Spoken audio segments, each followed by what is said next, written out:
Welcome, everyone, to San Antonio by Night, Season 3, Episode 5. Last we left off, our three characters, Velda, Urien, and Amber, were visiting with other members of the city at what they have deemed their Elysium, the meeting ground for kindred of all kinds. A place where safety is guaranteed to and from under Camarilla law, but this is an anarch city where just about anything can happen. We pick up with our coterie where we left off. Urien, M, Doc, and Carlos were just exiting the building, and Velda and Amber decided to stay behind in order to do a little bit more catching up with some of the other members of the city. So, we are to see what the conversation between Velda and Melody Huerta and Ava is going to be like.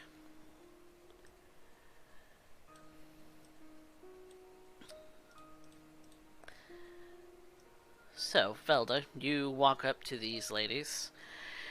You see that they are conversing a little bit more with each other, kind of more gauging the room more than having actual conversation. But they do notice you as you're starting to walk up. Miss Ava, Miss Huerta. I hope I pronounced that right. Yes. It's a pleasure. It's a pleasure to meet you, Ava says. I'm Velda. How are you, Velda? I am good. Rather proud of myself, actually. You should be. And how are you enjoying the evening? It's been very interesting, to say the least. It's been definitely one to watch. Oh? Perhaps you have some thoughts to share. Well, not really. Just observing. As I'm sure you have. Of course. Any good hostess should be mindful. That's what I think. Ava, you're from the ministry, no? Yes, I am. Interesting. I have somebody that I knew, who was also a ministry member. How strange Maybe you to know say her. new. I haven't spoken to her in a little bit. Hmm. Perhaps you know her. Miss Violet? Yes, I know her. She stayed in Jameson's domain for a short time before she moved up to Batista's. Oh, truly? I didn't know that. Quite the interesting character. As I'm sure she's been very busy. Yes, unfortunately I haven't seen a lot of her. Miss Huerta, you're a gangrel? Yes. How could you tell? Well, you were introduced as such. Oh, right.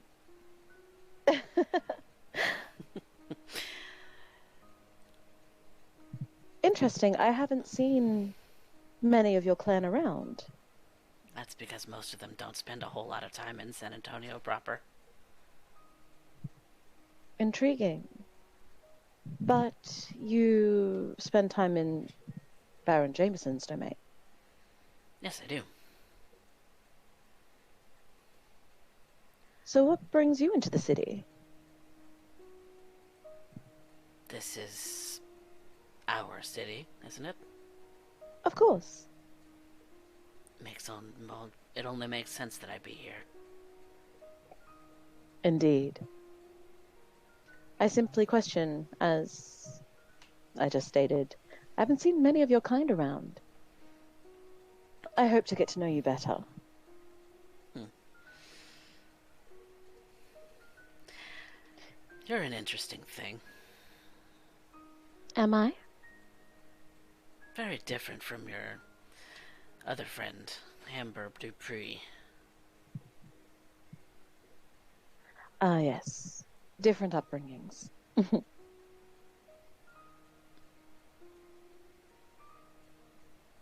Different upbringings in what regard? Different size. Our human lives were very different from the sounds of things. Hmm. And we're just different people. But if there's one thing that I know about Toreador, is they're flighty. Flighty. Flighty. Well, I can't say that I'm not. Your attention's grabbed by one thing, and then a moment later it's grabbed by another. Or you're just so bored out of your mind that nothing interests you anymore. I've known some old Toreador. Well, luckily I'm not old. So my attention still holds, if you will. Hmm. I simply have a great curiosity for the things around me. And then Iva pipes up again. So what have you observed? I'm afraid you'll need to be a little bit more specific, Miss Ava. Well, you said that you have a great attention span. What have you observed? Concerning? Everything. Everything here. Everything out in the rest of the city. I think that's something I'll keep to myself. Oh, come There are now. lots of things going on. We're all on the same page. We all want Indeed, this we are. we all want this city to remain free. An anarch-free state.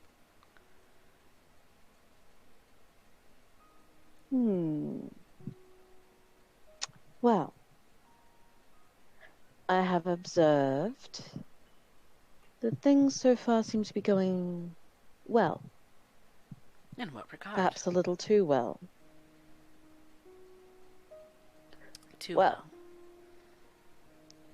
we've caught 3 Camarilla. They have taken some of our own. But isn't it interesting that we've caught them all so close together? It's quite impressive. I'm wondering if it is a matter of disregard on the Camarilla's end. They aren't idiots. No, they're not. To say one So disregards why... something is to say that something doesn't matter. Exactly. We set a trap and they fell right into it. Seemed a little too good to be true. Don't you think? You have a good head on your shoulders. I'm glad you think so. I don't know the specifics of what it is that you trapped them in doing. Showing themselves.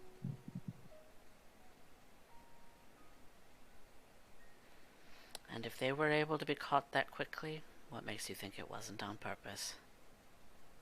Exactly the thought.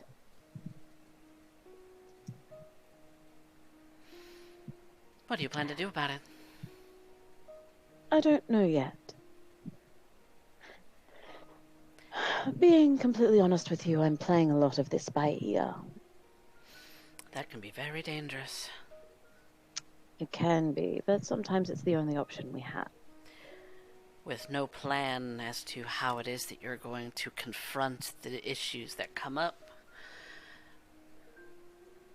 You need to be anticipating them. I said, I don't have a plan. That doesn't mean that others don't. So I simply fall in line with what others need. So willing to fall in line. Eventually, it will line up with my own needs.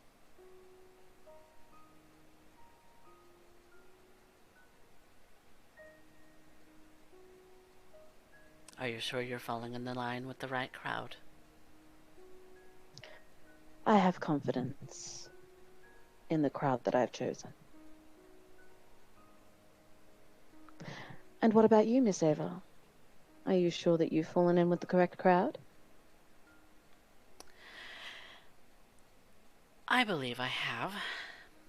We may have differing opinions as to who is, you and I, about who is the best baron to live under in this city. But there's something that you should know about the Ministry. The Ministry, from the Camarilla perspective, are nothing but conniving witches who deserve to be put to final death on the spot because we're anarch as a clan. So most Camarilla would kill us on sight. Of course. That's not the same as a Toreador or a Ventru or even a Nosferatu. They'd be welcomed by the Camarilla. Indeed. I have every investment to make sure that this city remains anarch. Because regardless of what they say, we will never be safe. I am in complete agreement. The Ministry will never be safe. And there's quite a few of us. I would imagine so. Unfortunately, I don't think it is just the Ministry that it is at risk. Certainly. We all like to have our freedoms, Miss Ava. Some of us, our freedoms may not be quite as threatened, but it still stands. You could turncoat and they'd be all alight with delight about that. If I were to do so, I'd be dead in a decade. Maybe Because less. that's what they do. Because that's what they do. Regardless of whether they hate you, you'd still be protected by Camarilla law.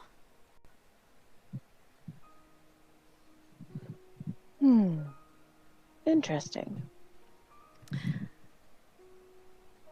So if you ever suspect anyone of the Ministry to turncoat, just be quite aware that that person won't live to see their next decade. That is a very interesting point. You are afraid that one of us would be looking into the Ministry. I'm afraid that everyone's going to look at everyone. That is a fair assumption. But as I said, we're sneaky witches. Well, if Miss Violet Rousing was anything to go by, you certainly are sneaky and very, very clever. I hope she's doing well. So do I. So do I.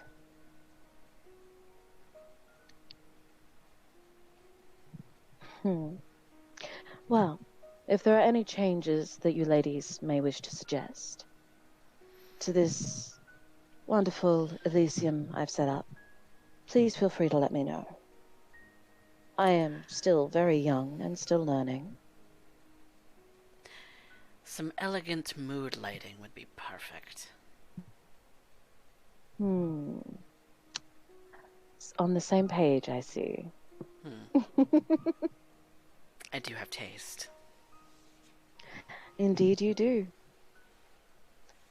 And you are quite a sight Hmm. for sore eyes. Sore eyes, oh my. Hmm. There aren't many in this room who are as lovely as you, Miss Ava.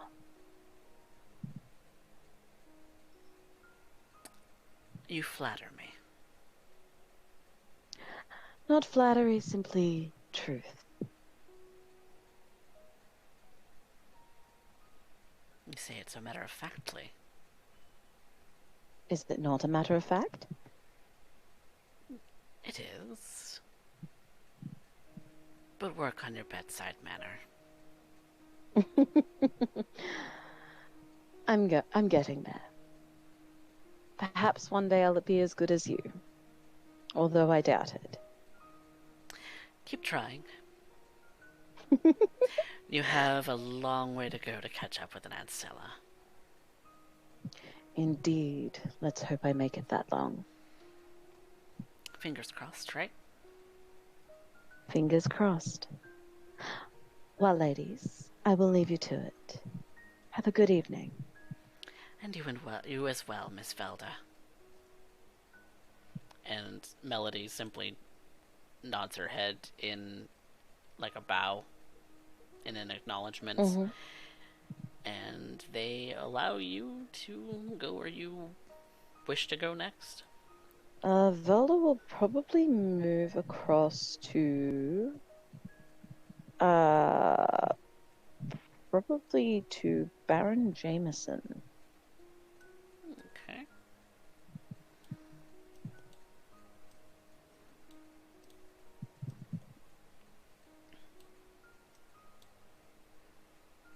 Okay. And Amber, where are you right now? I am currently over with the unclaimed. I would figure that since Urien spoke so highly of Mr. Della Rosa, that I would make my introductions. And I mean, despite the fact that he is, well, as Nosferatu are, I cannot help but enjoy his sense of class. He somehow rocks the look, which is strange considering he looks like someone spilled lasagna on his face. All three of them do. And while you're approaching them, you are going to be suffering from your clan bane, and you definitely feel like your stomach is turning in knots, almost as if I you will. want to retch your last meal right up. Oh, I'll deal with it. I will deal with it. But Bernardo, Lucio, and Dismal seem to be in a bit of a conversation as you're walking up towards them, and the three of them do notice you when you start to approach. Ah, gentlemen, how is the night finding you currently? Enjoyed the show, I hope. Dismal just kind of gives a bit of a toothy, creepy grin. And Lucio says, "Of course, Miss Dupree." Oh, you have heard of me. My apologies. I came over here to make some more formal introductions. A I man don't of your know. class and caliber is worth at least that much. You may if you like. I am Emma Dupree of Clan Toreador, and it is a pleasure to meet you. Finally, It is Mr. Della Rosa. a pleasure to meet you too, Miss Dupree. And he extends a hand to shake. And she would shake his hand. And it is I, disgusting in your hand. I will keep that down. I've got the composure to keep that down. Mm. Just focus on the fact that this guy is stylish. Mm-hmm. Focus on the good parts, ignore the bad parts. I mean, with Dismal, that's a little harder, but with Lucio, there's at least something I can focus on that's not his face. Mm-hmm. Like his clothing. His monocle looks quite nice too. It does. It's very, very stylish. You know, there's not many people who can pull off a monocle these days. How is the night treating you, Miss Dupree? Lucio says. I feel personally a little liberated. Oh. You see, there's I suppose with the dealing of some of these, of the little issues that we had tonight, Ah, yes. some personal things have been freed up. She would first gesture to where the ashes of John sit, if they haven't been gathered up. And if they have, well, it'll be whatever jar or bag or whatever they were put in. You see, I'm sure you might have heard it on the news a few days ago, but an old man tried to run down a poor girl in the middle of a very busy intersection and caused a crash.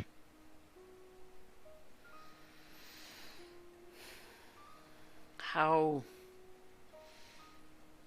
out in the open? Well, yes, I would definitely say that. It took everything I had and getting hit by a car to get away from him.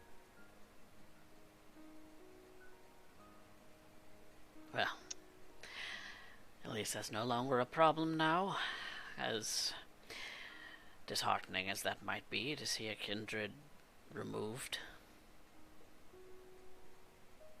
I suppose it is, but at the same time, John didn't particularly hold many other kindred in a very high regard. You seem to have gotten to know him pretty well, then. He had infiltrated my coterie before we found out that he was a traitor. That was the night that incident happened, whereupon the Camarilla agent Hugh lost his life to Benji over there, and he attempted to hunt me down.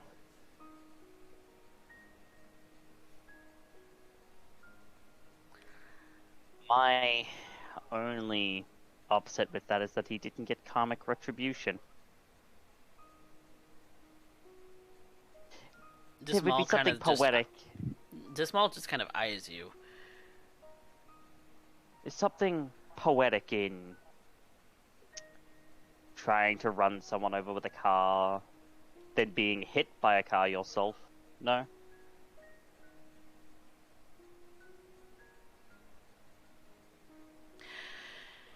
Lucio kind of pipes up. As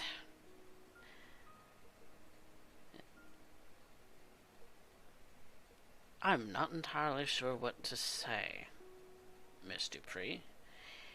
You strike me as an odd character.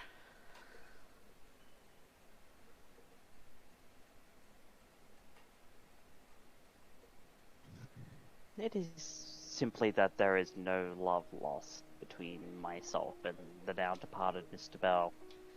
And even less so between myself and Miss Forrest over there. She would make a gesture. She's but a child. She and I have mortal history.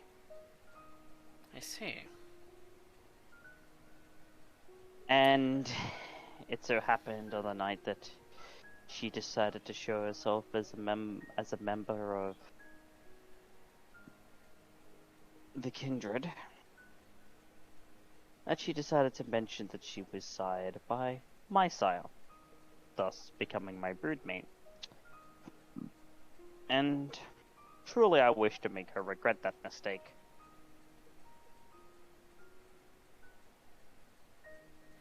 For all the prettiness he is actually quite an unsavory fellow. I've always found him pleasant.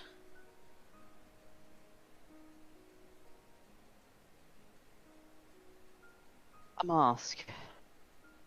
Just like the ones that we all wear to protect the masquerade. This is true. But I've known the man for 100 years.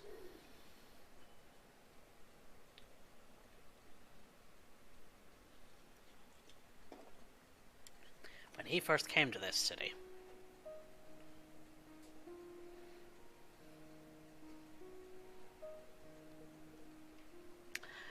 he was young. He was on the run. Can't imagine you know who from.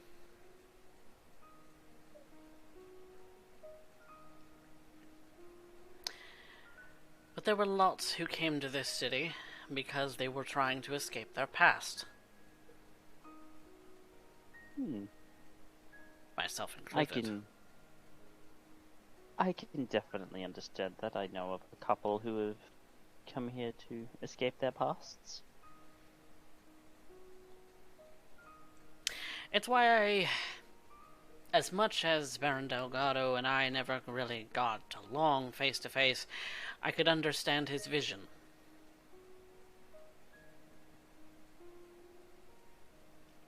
You can't fault a man for wanting to go to a place that feels safe. Because continued existence means the potential of breaking bonds. The bonds that shackle you.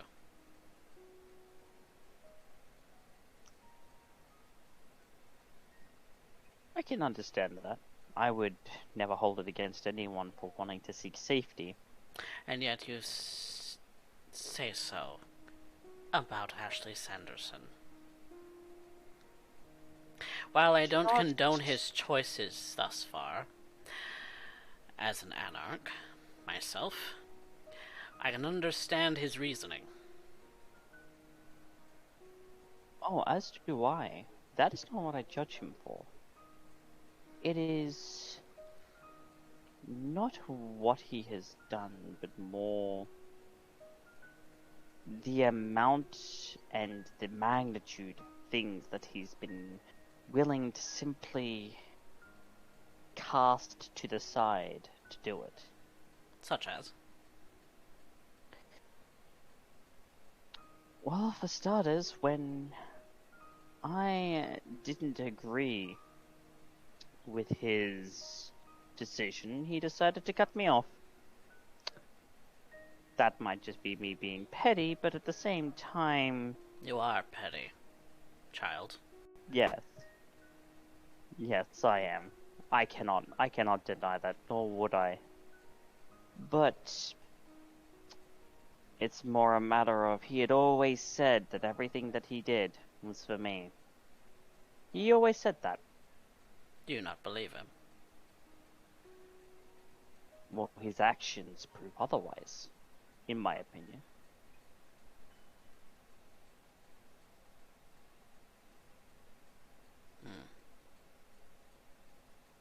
And that is more what upsets me about it. That he's willing to throw away what he had said, his position for, at the very least, as long as I've been embraced and under him. And then, well, then there is Maxine, who made a grab at power and paid the price from the same place. I'd hate to think of the circumstances as to how she actually ended up like that for me to encounter her in that storm drain. Have you thought to ask her? I was going to, but torpor kind of puts a bit of a damper on things.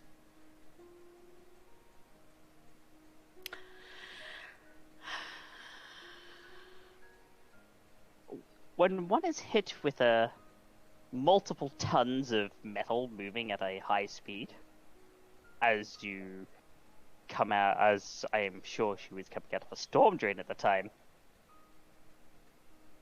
we are tough, but I don't think she's that tough.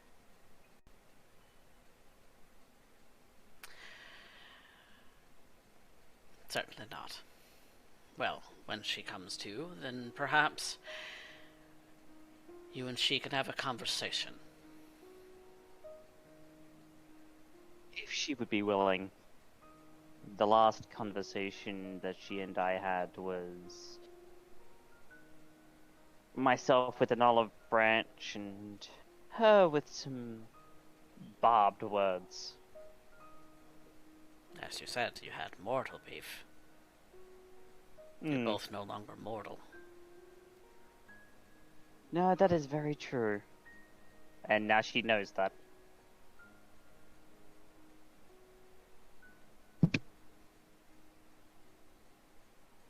I cannot speak for her. I do not know her at all.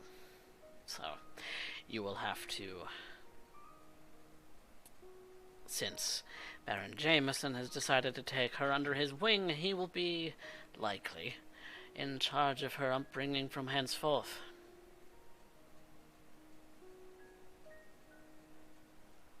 I trust Baron Jameson to... I trust Baron Jameson to do well with that. I hope so too.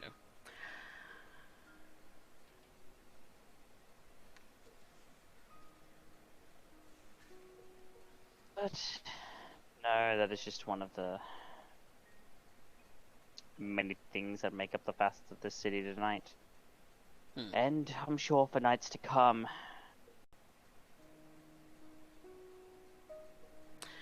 I'm sure.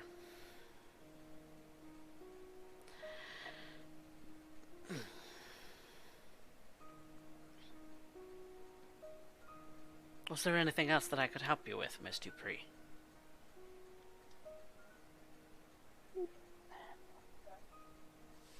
Possibly, actually. You see, I am in the business of getting some people together. As is a strength of a Toreador. It falls under my portfolio that I would supply various people through the city with the manpower that they need to make sure that the... How do I put this? So that the enemy does not succeed in their objectives.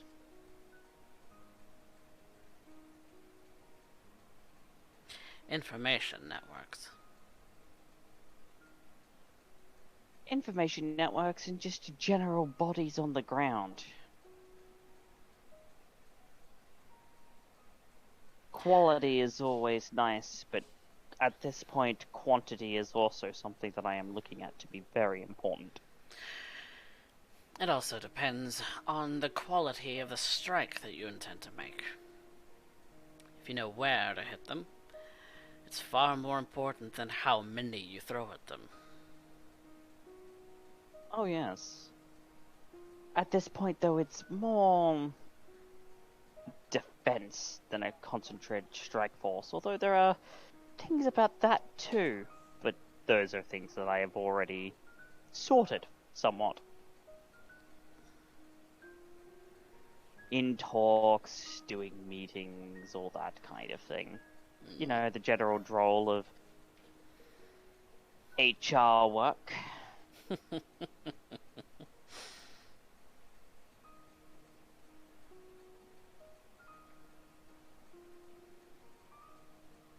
But I was thinking that if you knew of anybody that you might be able to point me in the direction of.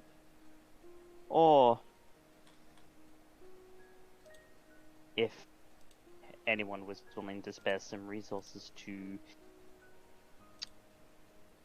stop the Camarilla from kind of crushing us in a kill box.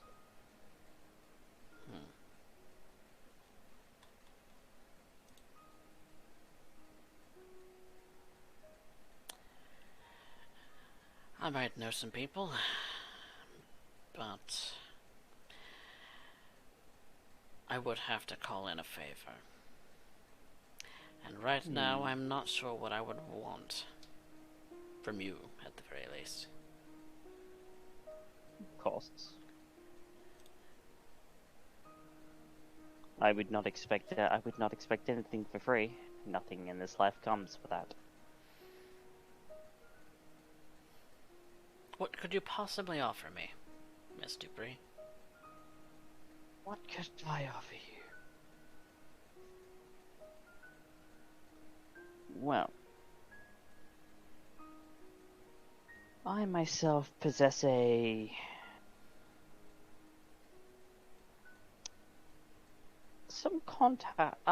stomping ground of contacts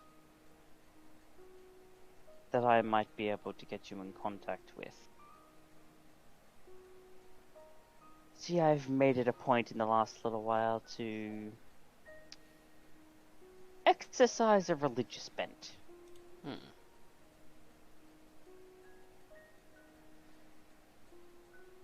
as such, I've been going to church gatherings and whatnot, for it's one of the few things that brings quite a number of the people in this city together. Their shared religion.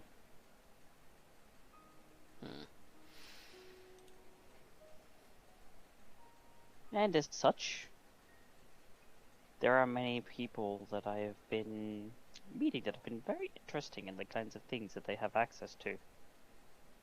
In fact, I've seen some workers from some of the Fortune 500 companies here in the city that I myself have been looking to get it in with, among other things. Certainly. This is a very good place to build roots. I'm a businessman myself.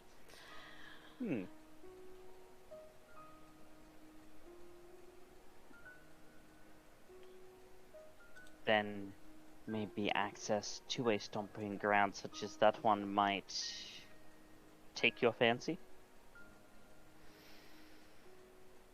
We shall see. I'll have a think of something.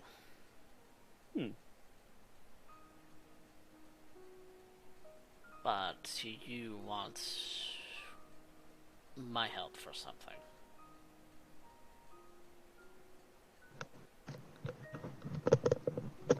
I wish to make sure that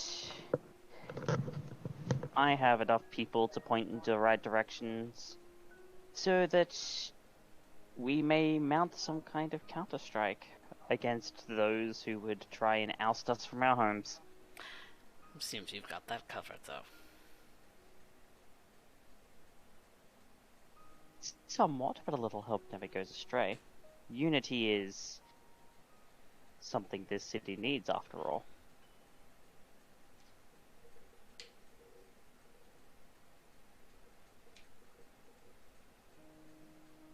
I'm sure that the Camarilla would be terrified if those representing Baron Doyle and his interests, Baron Batista and those who serve her interests, Baron Jameson and those who represent his interests, and of course, you and those who represent your interests, would mount a conjoined attack at some point. But before that, conjoined defenses. Sharing resources such that we all get results and that we all benefit. All for the city. All for the This city. beautiful garden. For this beautiful garden that we all call home.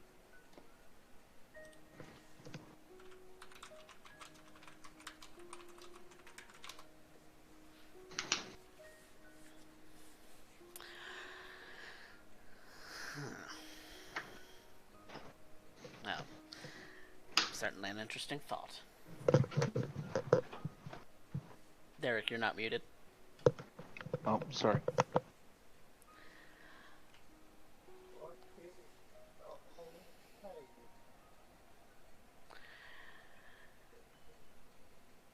Well, I certainly have my bases covered in every place that I need.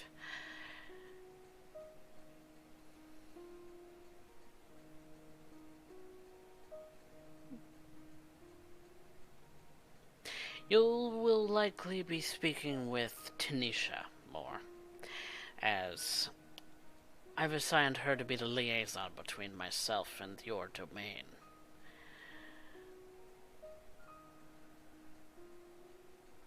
Then I shall keep my eyes and ears out. She's a sneaky one. And Bernardo just kind of chuckles.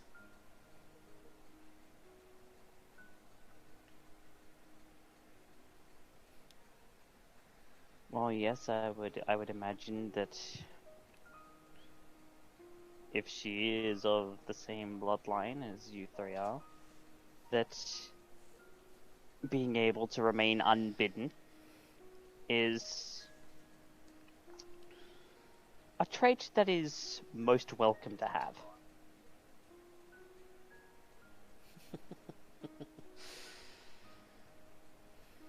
Certainly.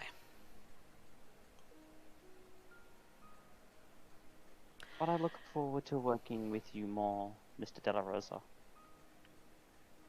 Of course.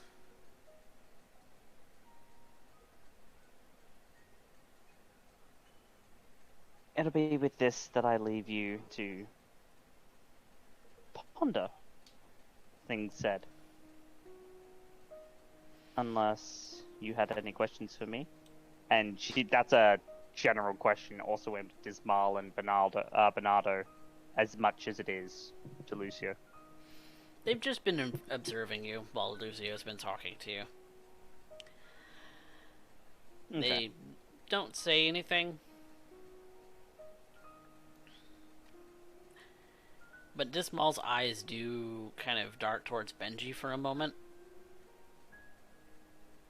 But then back at you.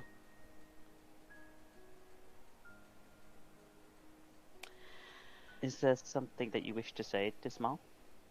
Please. I would like to hear it.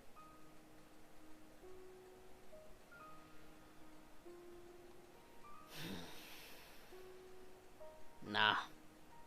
Think I'd rather keep it to myself. As you wish, then.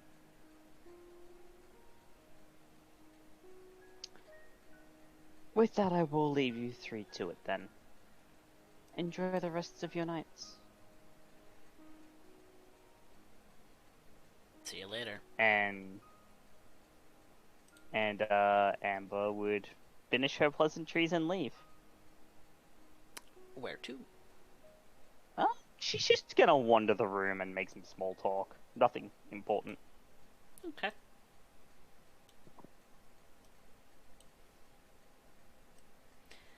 Velda, do you have anything else that you would like to speak to the anarchs of the city about? She'll probably thank Jameson and Batista for coming. She would like to have a word with De La Rosa. If that is at all possible. They look like they're about to leave, actually. So if you want to catch them, you can. Otherwise, they're going to leave for the If I could catch them, night. that would be great. If I could catch De La Rosa, that would be great. Seems that the three are walking out together, so you can catch them all. Excuse me, Mr. De La Rosa. Ah, good evening. Good evening.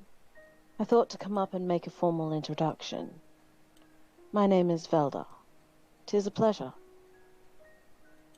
Do you have a last name, Velda? Von Zvankgau zu Altenburg. It's a pleasure to meet you, Miss von Schwenkgau zu Altenburg. Close enough. I would very much like to thank you for attending this evening. It's my pleasure. Certainly an interesting lot that you keep company with. I certainly agree. They certainly keep things exciting. Mr. De La Rosa, I would like to pose something to you. You lead the Unclaimed, yes? That's right. The Unclaimed stand as a sort of neutral party within the city. For the most part, yes. I was wondering if perhaps you might like to have a hand in this. This. This.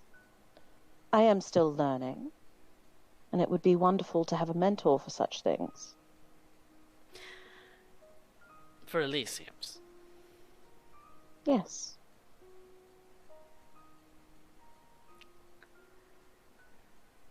While I am flattered, child, I am very busy.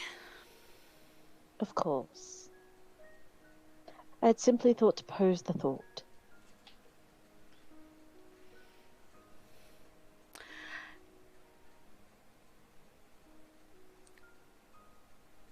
You are familiar with Fisk, yes? Yes. He is my grandchild. So if you have questions or need to reach me, you may through him or through Bernardo here. Of course. I thank you so very much for your time, Mr. De La Rosa. And I hope to see you again in future. I'll be around. Have a good evening, And you all as three of you. And you as well. And Bernardo kind of gives you a wink and a wave. And Velda Dismal would return it. Dismal just kind of huffs and starts to leave with them.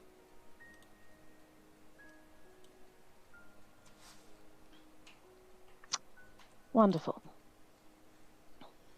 And she would go back to thank Baron Jameson and Baron Batista for attending. Mm-hmm. And then probably join Benji and Clovis and Alfonso.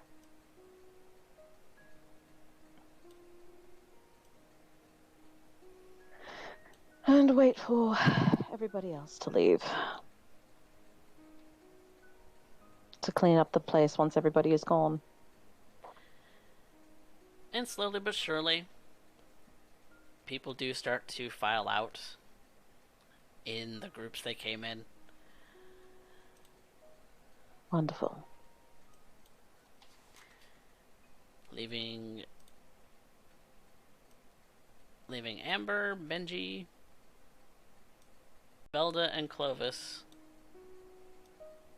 and Alfonso all together.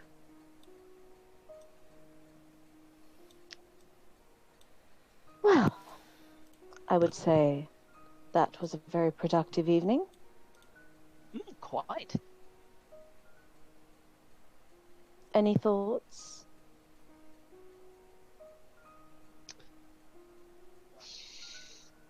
Any thoughts? Well, if we're speaking freely at the moment, there is there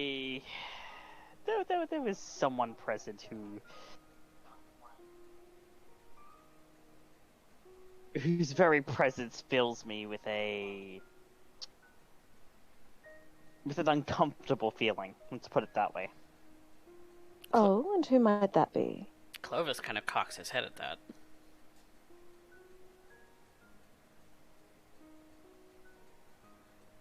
That would be Ava. Ah, Any particular reason why? She reminds me very very much of Violet, and I do not like Violet. So personal hang-ups. You're all asking a lot of very forward questions. Well, so far as I can tell, that seems to be a common practice amongst the ministry.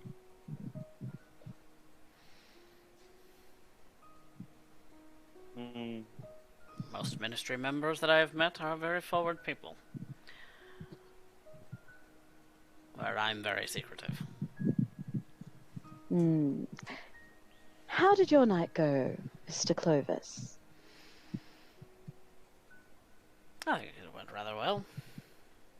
Mostly did some conversation back and forth with Damien to kind of see about shoring up some of our existing problems and dealing with them, as well as kind of wandering the room to see who would catch my eye. Of course. Is there anything I could perhaps help with there? In what regard? In regards of shoring things up. No, I think I've got it settled. I'm glad to hear it. Now, where it comes to Ava, you should remove that suspicion from your head very soon, Amber. Miss Ava was very clear. The ministry would not side with the Camarilla. No. That's not what was in my head at all. Siding with... No, that wasn't my thought. It was more a matter of...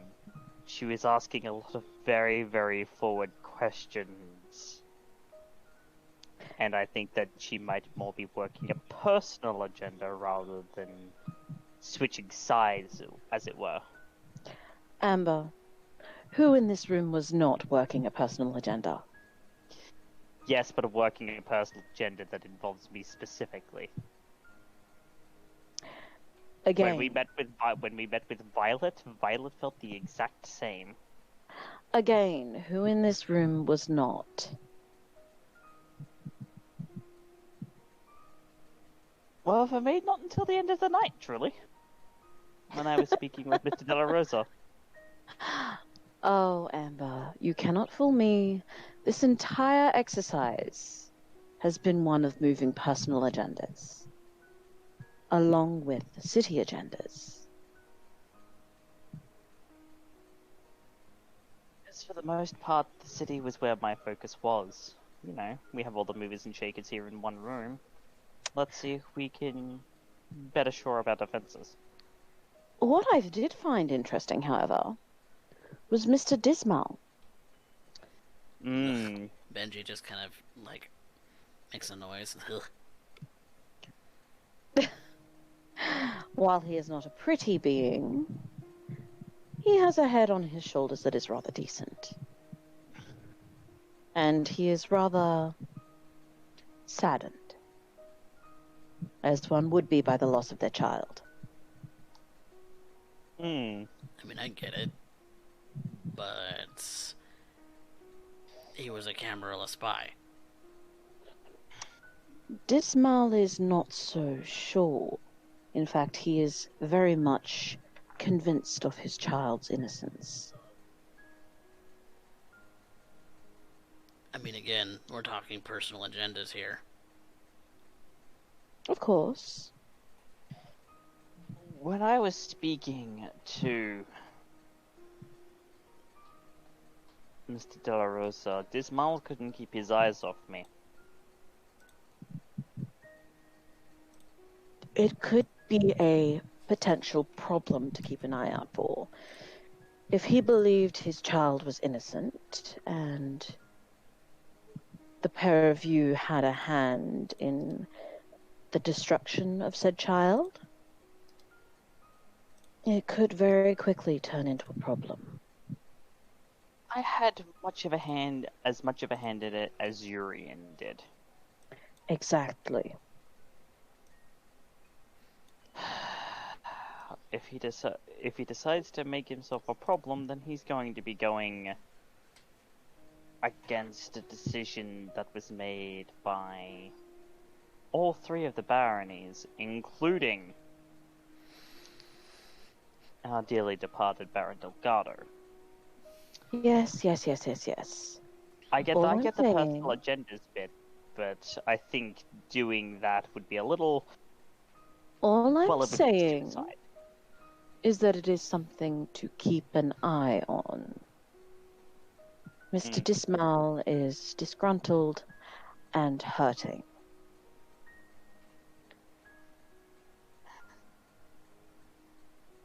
And he may seek solace in places he would not usually otherwise. And we must make sure that that does not happen. You're concerned he might switch sides. I don't think he will, but it is always a potential. I suppose in that you're not incorrect. Damn. Mr. Chavez also mentioned, maybe unwittingly, that the unclaimed perhaps have some information that we have not thought to ask about yet.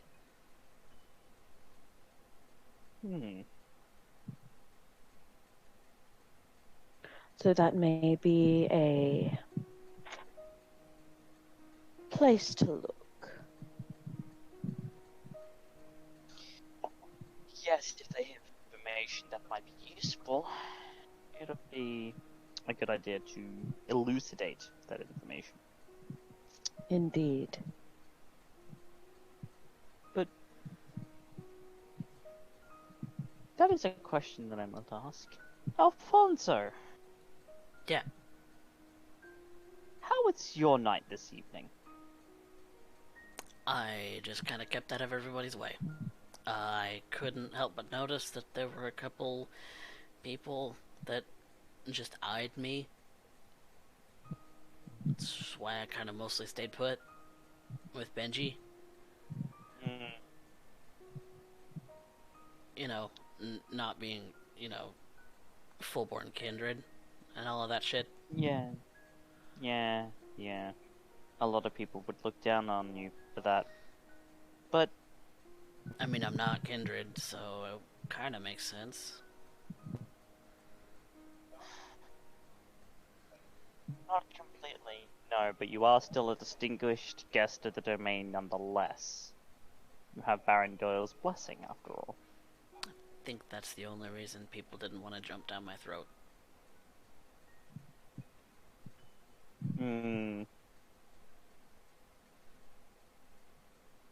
I think it might be something to keep an eye on so that you don't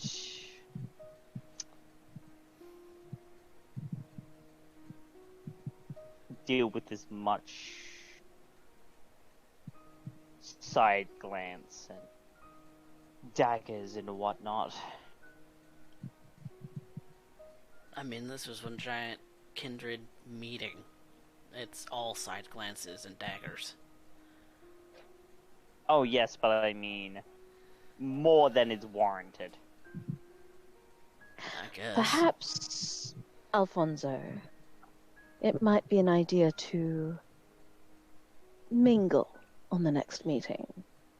Perhaps with some of the less harsh of our kind. And believe me, they do exist. There are certainly some around who may have been interested in actually speaking with you. Everybody here seemed a little too important for that, so... Even still, it is certainly a suggestion I would make. It is as important for you as it is for us to get to know your fellow kindred.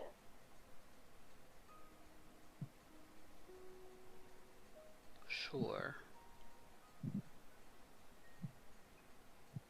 I mean, I've been at this for a little while. I kind of get what people think of me, so...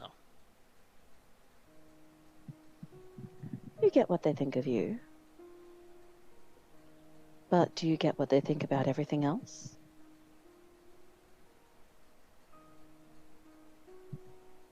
I mean, nothing really is more important than keeping out of sight and staying alive.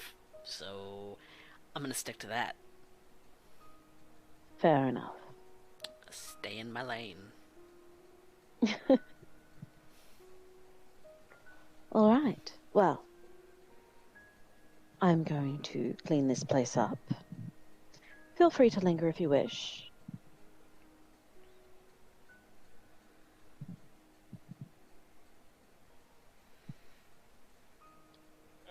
I think it might be an idea to share with our dear Baron some of the things that we learned tonight. I agree. So I would be more than happy to stick around and help you clean up, Velda, and then you and I could go together. That sounds wonderful. Benji nods. And Clovis looks to Alfonso and says, well, I suppose the two of us will get going then. We have a lot of things to do, Mr. Hendrick and I. Have a good evening, Clovis, Alfonso. Yes. Yes. And, Clovis, Yes. when you speak to Mr. Bennett next, please apologize on my behalf for the mess. It's quite a mess. Yes. Have a good evening, Miss Dupree, Miss Velda, Benji. And you as well, Clovis, Alfonso. And him and Alfonso turn to leave. Yep, and they shall leave. Velda would tidy up the place and then lock up for the evening. Perfect. Yep. As it is getting fairly late. Urien, where were you off to?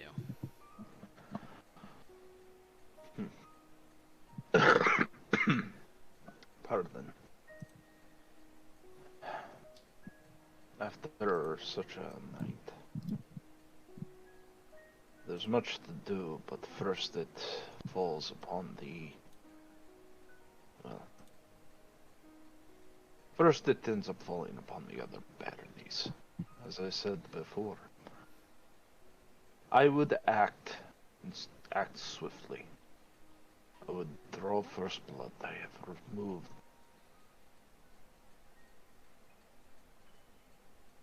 Allow me to correct. His coat ring, his domain, has removed the three of the Camarilla. Sanderson knows we are coming for him. Cannot hope to end up remaining safe.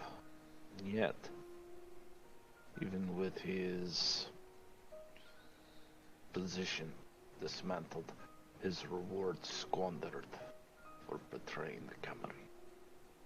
Or for betraying the Anarchs, I'm confused. For betraying the Anarchs.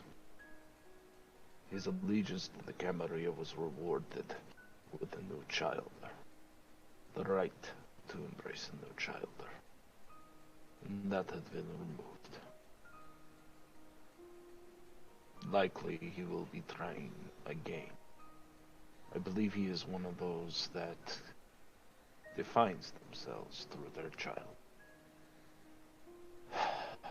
As I take a look at Carlos and Doc, I'm starting to think that we may be mirrored in that small moment. At this point, I am going back to Club Lush, along with my child. No business, nothing but enjoying a peace of mind with the thin bloods and the kind. Think for me to express how important it is to remain amongst the kind. It's best I demonstrate it as well. Even though I am hardly capable of maintaining my own demeanor. I can already see it. This body is starting to wither. The curse your toil placed upon me making me appear sickly. Yet, these are my children. M is at my side. Perhaps this is the closest thing to family I've experienced in, I'd almost say, this past century.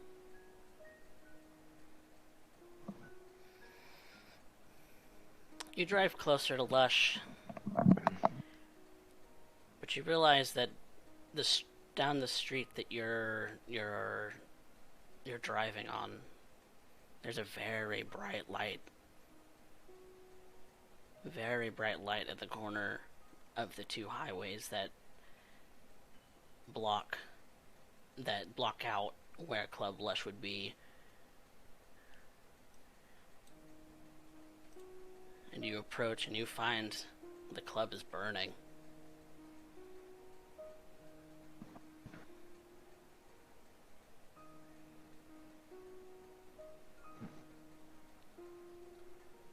And you remember you had left Gabriel and Fox in charge of this tonight. Yes. Yes, I did. My concern is for them. I pull up as close as we can. We have to take back lanes. Exit the car. You do see that the fire trucks have already been called, but the blaze is raging.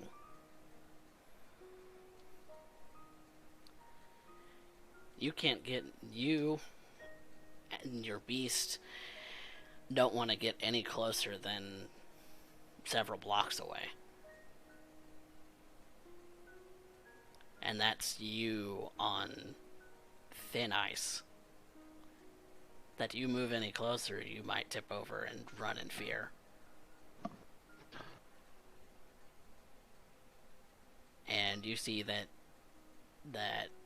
Doc, Carlos, and M all share the same kind of expression. I try to stay stalwart. There's a part of me that wants to lash out. Carlos's fists are clenched at his side.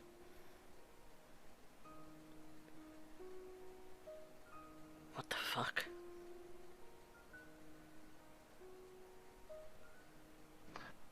This is the Ivory Tower's answer to our little gathering. They burned down a place of business?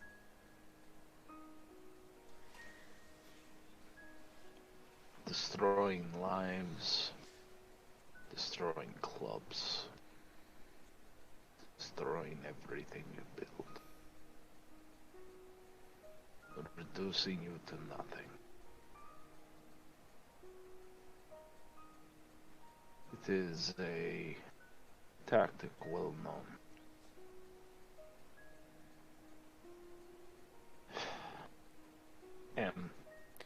Yeah? I need to know where the other two are. Left them in place. Need to know that they are still with us, still alive. Such as it is.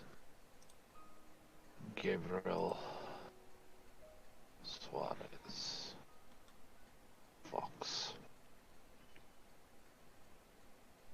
She nods, and with a hand on your shoulder, kind of gripping you a little tight, like she's afraid.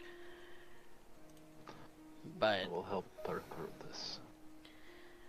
But she closes her eyes and concentrates, and lets her mind wander, like you know the look.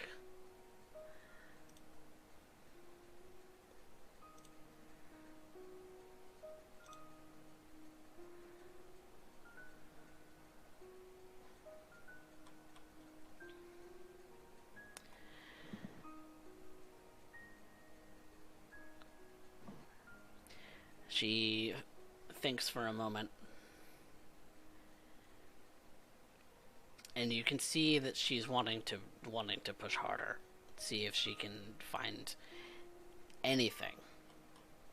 Make her per hand.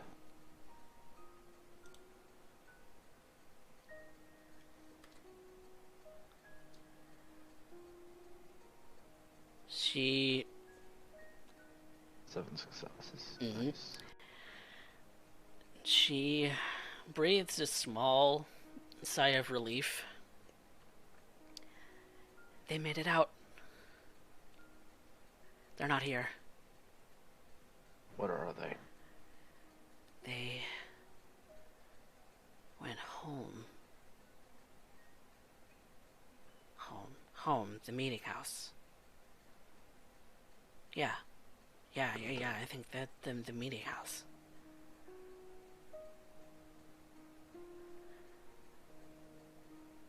Shit. They're hurt.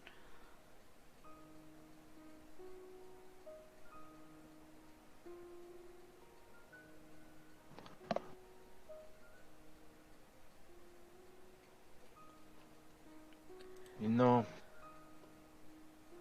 I thought I would end up topping this evening off with a drink. Some laughter. The sounds of kine chirping. I was denied this evening. Let us go check on them and then handle those that would inconvenience us so. Okay. I look over Carlos and Doc. Try not to let them know how fearful I am right now. Carlos How much just this actually hurts. stares at the blaze. Doc looks awkward, like she doesn't know what to do in this. She knows how to deal with fire. She knows how to deal with missing people. She doesn't necessarily know how to empathize. It's fine. Place a hand on Carlos's shoulder as I pass him, lean in, whispering. There are more ways to provide for her than some silly bundle of ashes. You got what you needed out of that place. Now's the time to look forward. Right. Okay. He kind of scratches his hair a little bit, kind of mussing his hair, and then they begin. Doc and Carlos begin to walk back towards the vehicle, and M follows after them. I get in the vehicle and I start driving. As I do, I lay out the score. Doc, you'll be at my side at all times. Be sure that you check the fish. Be sure that you have more than a single clip. Carlos, you will be covering them at any given time. You two will go around the back. Wide perimeter. I'm going to presume that this is a trap. Carlos, call Alfonso. Let him know that there was a fire at Club Lush and that we will be heading home, potentially under duress. Speak no more about it than that. He nods He pulls out his phone. His hands are kind of shaking a little bit, but he manages to get Alfonso on the phone and calls him up and informs him exactly what you said. That's another thing you're going to need to come to grips with, Carlos, Doc. Uh-huh. Fire does something far more primal now. It is the bane to our existence. Even a small candle flame is a threat to newspaper. So you must be treating yourself as though you are made of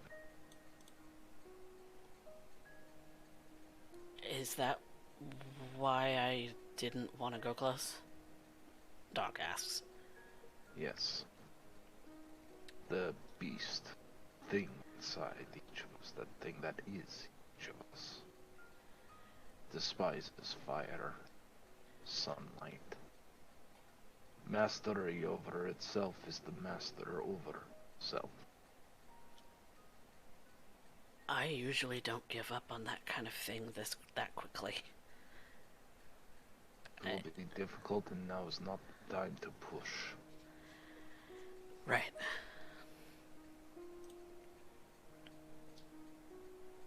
Carlos, being of your profession, you will want to, if this night goes smoothly, get what information you can as a legitimate, concerned businessman. Right. The police will want to end up knowing, simply end up requesting nothing more. Outside of that, I want to end up seeing where this goes. Though I have a theory, and I know exactly who came out to play. Somebody you know? Yes. Very much so. Rat bastard. Calm for now, Carlos. Your vengeance will be given swiftly. I've provided for everyone else. What makes you think you are exempt? Right. And Carlos begins calling to see if he can get any information about the burning of Club Lush while you drive. I suspect that the investigation is still young and he will not get much, but it is point.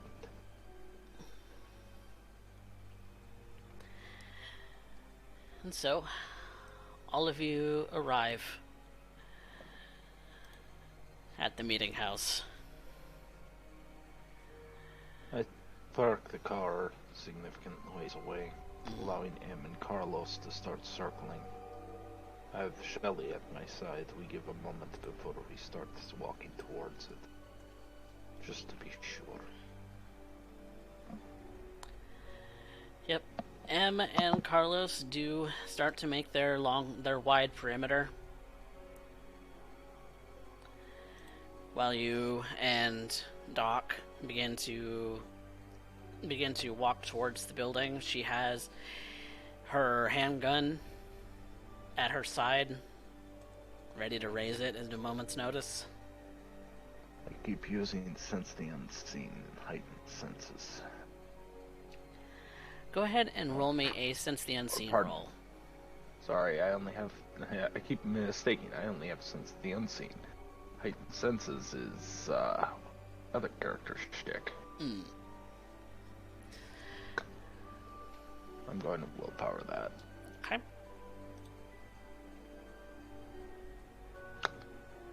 Fudge. You see the wards on the house, but you don't see anything else out of the ordinary.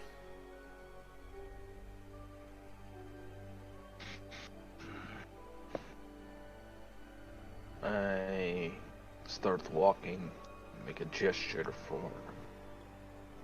if Emma has seen anything, if Carlos has seen anything. If not, we shall be entering. They give you a signal back saying that they don't see anything out of the ordinary. Very well. Then I shall enter the door, along with them.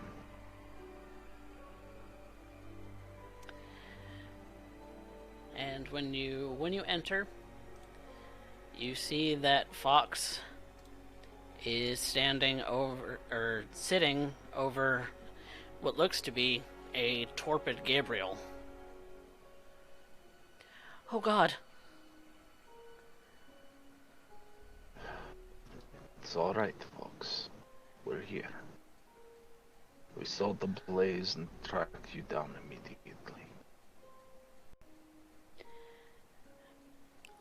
It was big.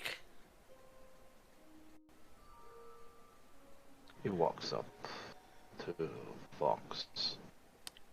And you do see that both of them are covered in burns.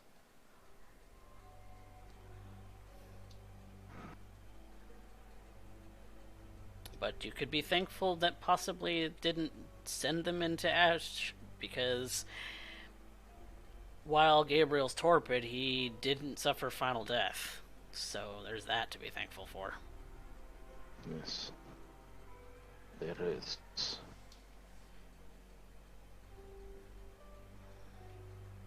And lean down, kneeling. Place a hand on Gabriel's head. Brave Mr. Suarez. I presume, Fox, that you are the one that got him out of the blaze. Yeah. I realize that fire doesn't... I mean, I expect it to get burned, but I also expect it to kind of go up like a light. You can be grateful for that blood that is so thin in your veins.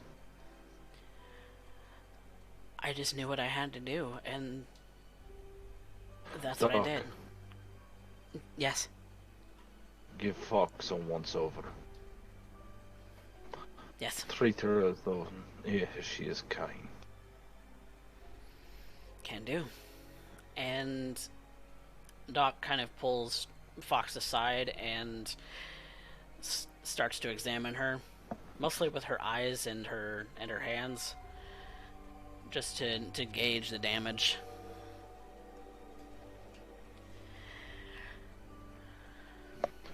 I am going to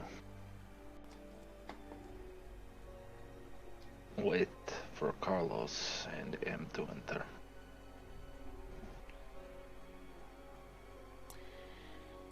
And they come back, and Alfonso's there too. I'm not here and pull up. His car may have been parked a little bit away, a couple of blocks. That's maybe why you didn't hear him. I'm going to use Sense the Unseen upon him. And Alfonso enters with no one following him. Not directly, it looks like, but you do see a familiar figure.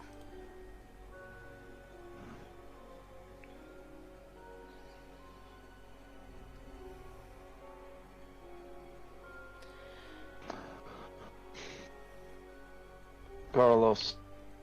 Mm-hmm. Look after the little one. Doc, get back to me in a moment. I need to clear the air. Okay. I step out the house. Close the door. Once I'm assured I am outside with Theodore.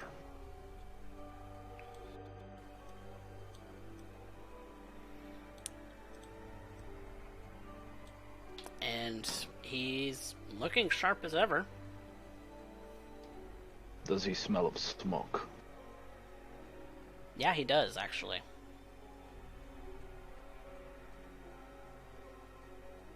I take a few steps away before I begin speaking.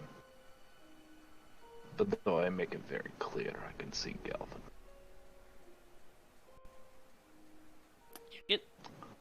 You get the sense that the others can see him now? Because they are surprised when they see him.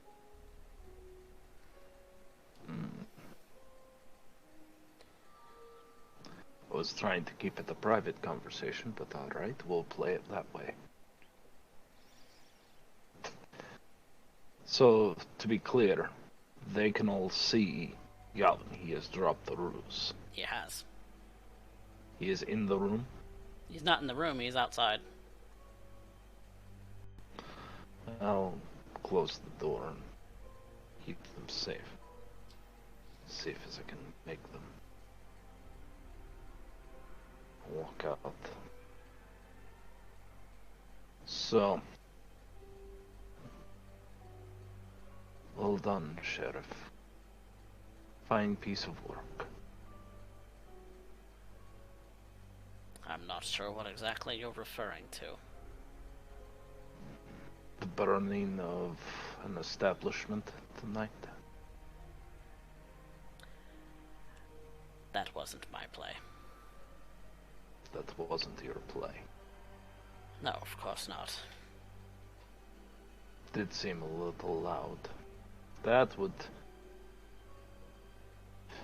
However, it is somebody who is somewhat angry. And there's many reasons to be. But if I had to guess... Would you happen to have been following Sanders tonight? Sanders. Or Sanderson. Yes.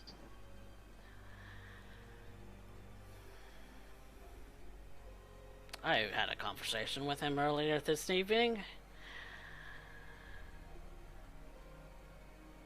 But I took a stroll and found those two helpless children inside.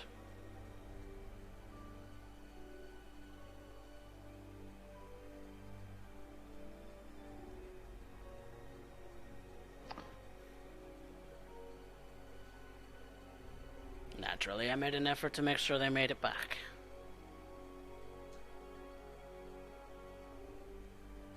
Because I'm generous. You've been many things, Theodore. Generous, though. Why the sudden change of heart?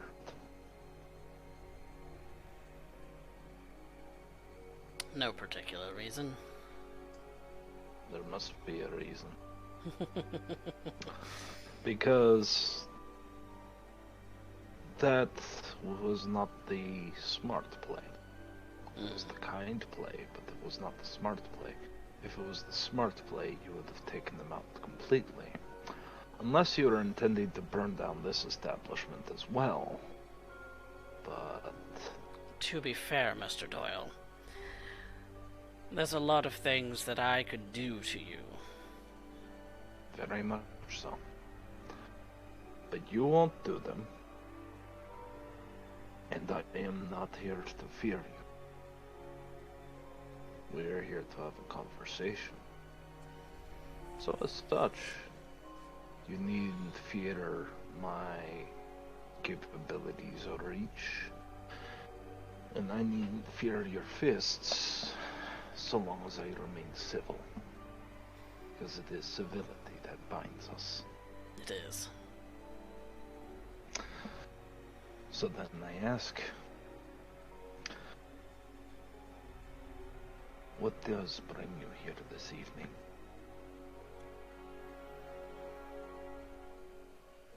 I have come to speak with Baron Doyle and inform him that Prince Kyle A. Calhoun is declaring praxis on San Antonio. I'm sure you knew that already. I suspected.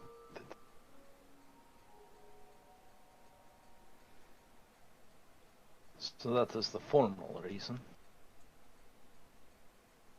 But you were never a harpy. No. So you coming out here to offer such things as an ulterior reason.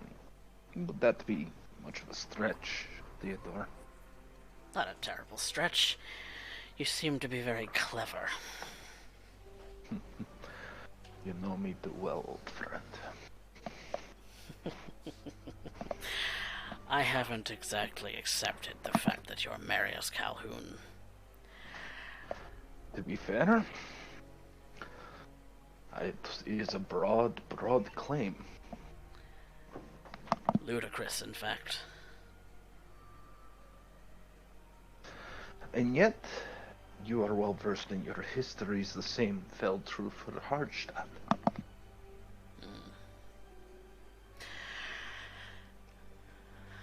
Is it? We have seen this like several times. So the claims go, at the very least. At the very least, I can acknowledge that Prince Marius Calhoun's memories are now yours. As much as that disturbs me. Well, let us continue with that line of thought. Consider it. If you suddenly had the memories and the experience of another,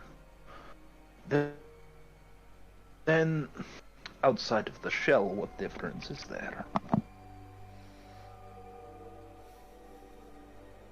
But alas, such things can't be proven. No. You are needing to say it is not the case. You need to. Because I think the idea of having a second chance is too painful. But understand, Theodore, for Jackson, I do not blame you.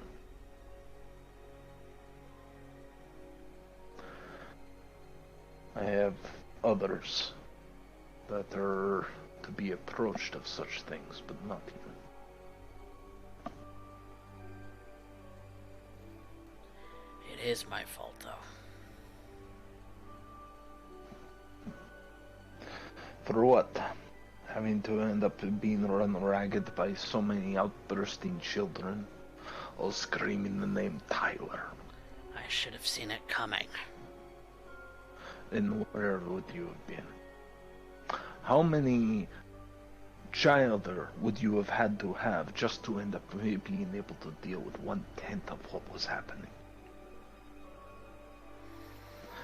The blame would fall on me. I ended up making it so that I was willing to make it a bastion. I allowed embraces that I was unsure if the city could end up handling. I tried to end up giving an open hand to those who come new to the court. Even the La Sombra, I end up giving their fair shake. And they would tear me down. They tore you down.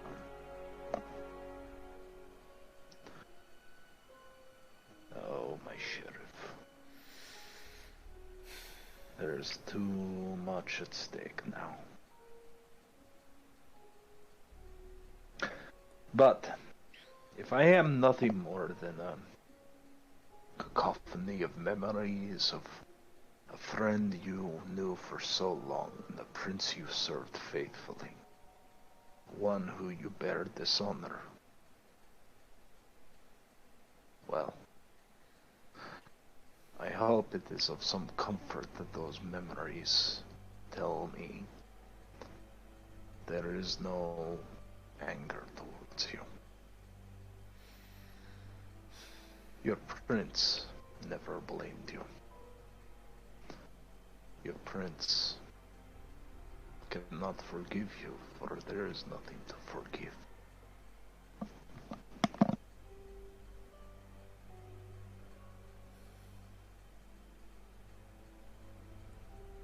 I'm not even sure that I can take that as something that Marius Calhoun would say.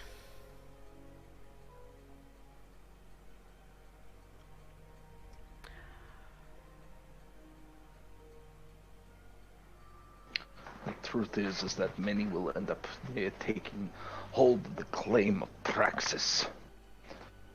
They will end up saying, "This is my domain. Claim to be acknowledged as prince."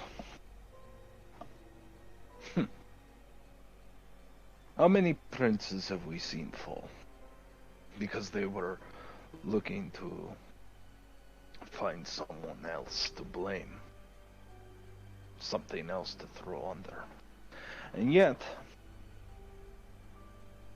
does this particular group seem familiar, Theodore? Which Does group? this not remind you? He gestures to the cabin. Does this scenario not feel very familiar to you?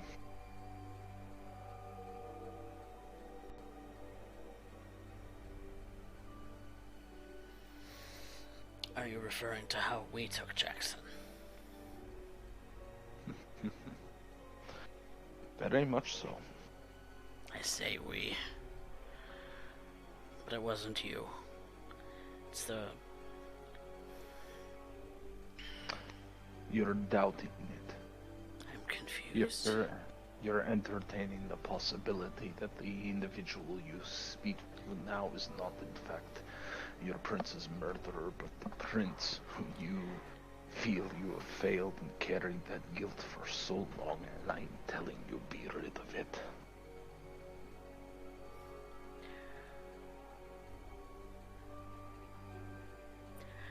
I can't entertain it. You saved Mr. Suarez and Fox. That is your claim, yes? Yes, Why? because there's a bigger problem in this city.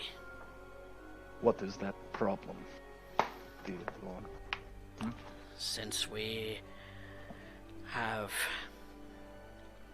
come here, it has come to our attention that there are Sabbat packs on their way.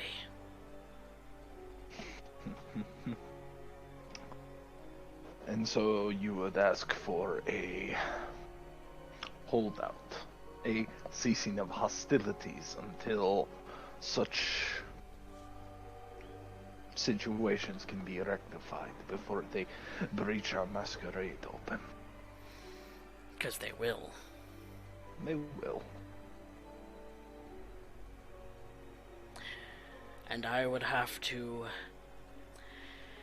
make sure that every person involved was erased. You risked your existence a not insignificant amount of time to end up saving 2 Thin Bloods. You have not answered why.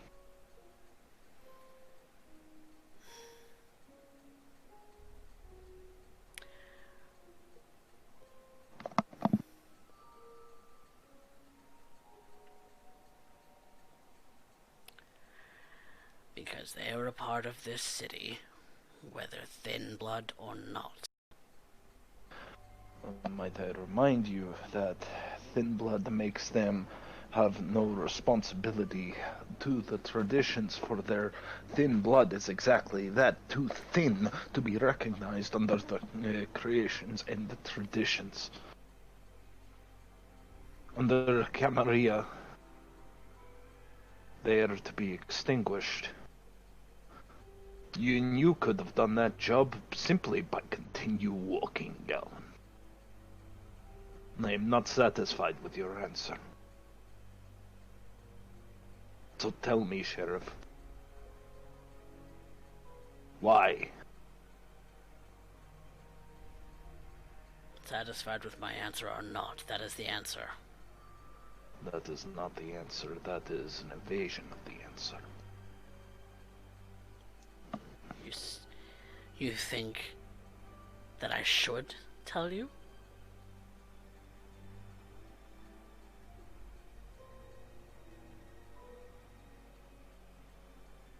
I think that you ended up saving them because you wanted to speak with me. They're a means to an end for you. You would not think twice about killing a thin blood. Saving one that is barely able to stand on its own does not end up qualifying as assistance you require. You're using them to end up getting an audience with me. You have it. But was it to get on my good terms and my good graces so I would hear you? Or was there something more?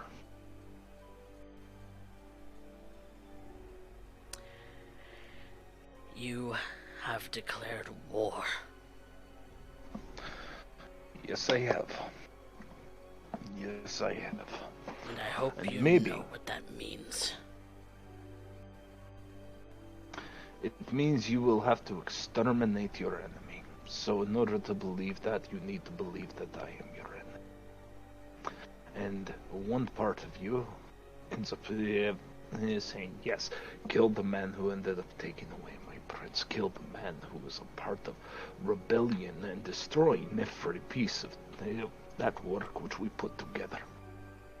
And for everything else, then there's that other part of you right now that you cannot acknowledge. You can't, because the very notion may be absurd. But you hope that yes, in fact, this is my prince that is speaking to me. You hope because at that point it means that your failure is not complete.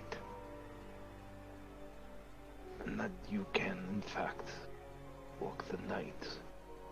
Someone who does know you.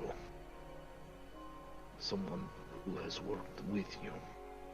Who knows what you are capable of and will see you as more than a wanton thug.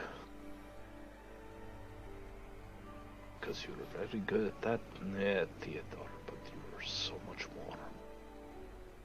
You're a centerpiece of the court for well-earned reasons.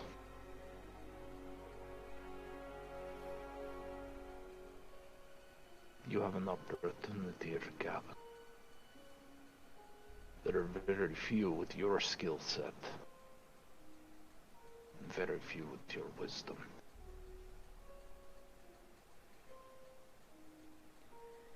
It is why I must secure this city for Kyle Calhoun, my new prince.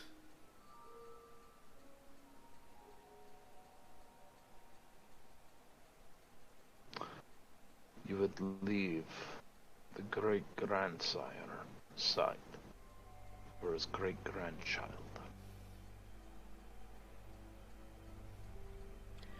It is the only way. If that is your belief. What would you have me do?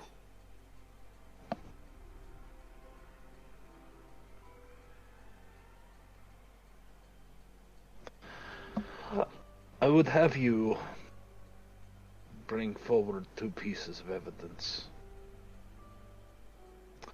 One, something that substantiates your claim about Sabat. A open claim is not evidence, and I am fighting a war, and thus far, as far as I can see, winning it. John's gone, just so you know. As well as Sanderson's child.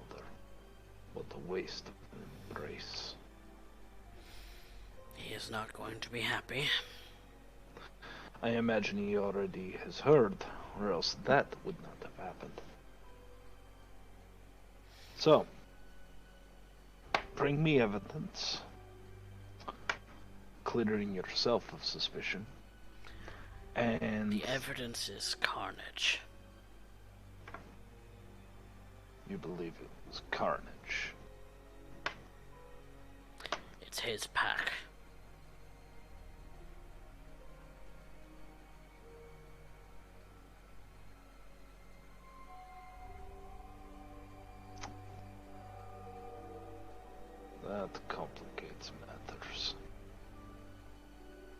but it is not unknown to me.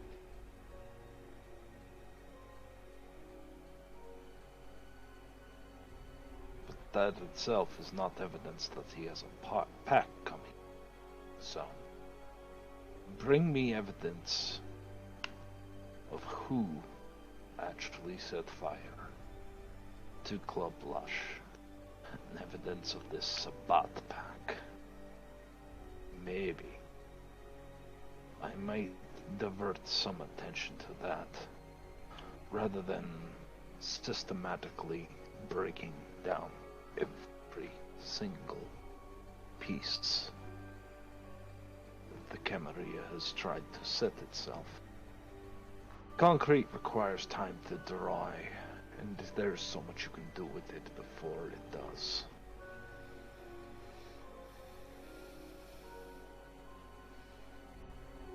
And you would see Kyle disgraced. No. No. I would not.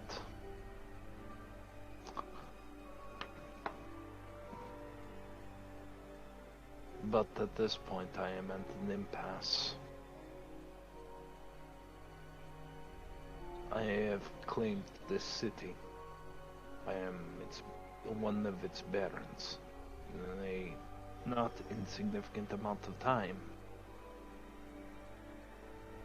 I've always been a fast climber, Theodore. Climbing fast always has a way to bite you in the ass. But you were always there to catch me.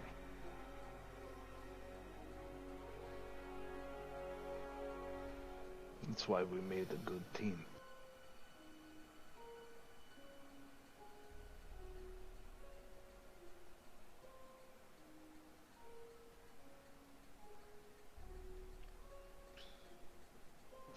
How do you believe this goes down when we leave here?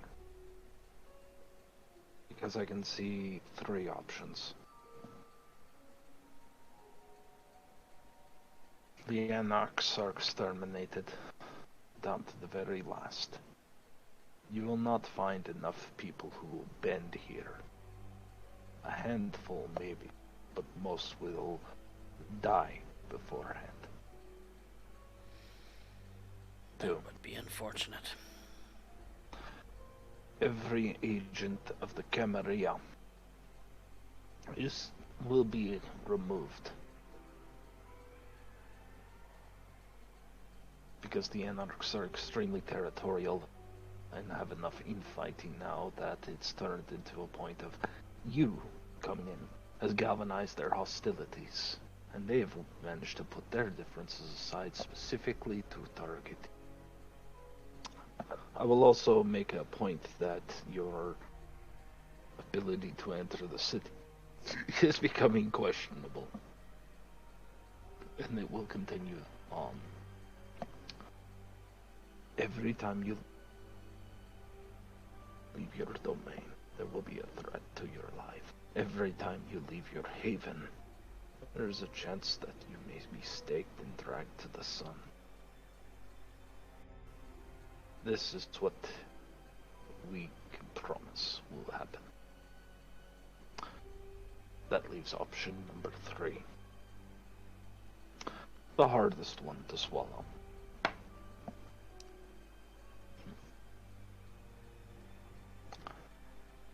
You come to me.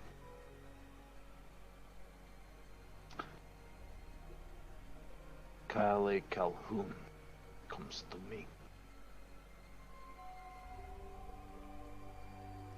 And I will show you how to integrate and build a theater for all the world to see.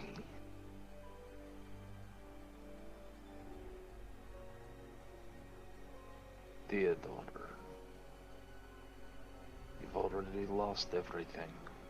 The Camarilla will not grant you more. That's why they accept only those with power. Those who are capable. You have been stripped down to nothing. You are as I am. But in anarchy we flourish. And when you've gained enough, you need to keep it.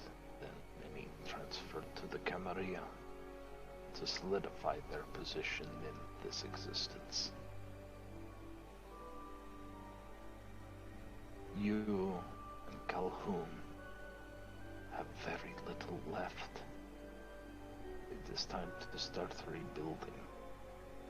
For that, you need to be on our side of the pond.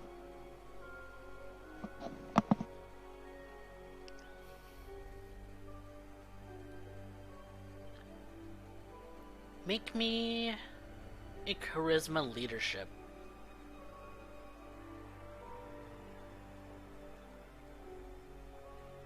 I would like to rouse the blood. Okay. Excellent. Leadership. Don't have any specialties.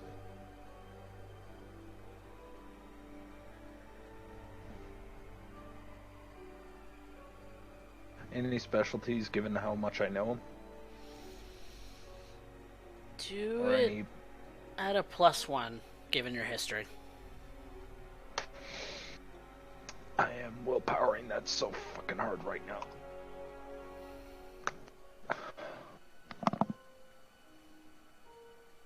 Five successes.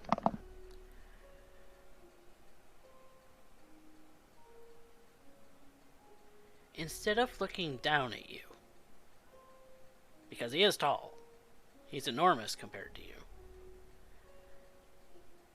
Instead of an air of superiority,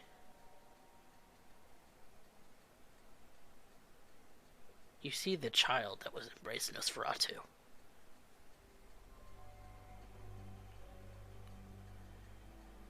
You know he was embraced young.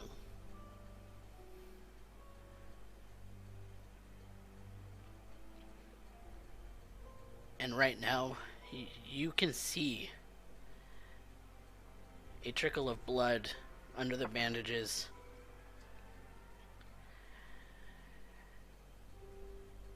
Because he sees his brother.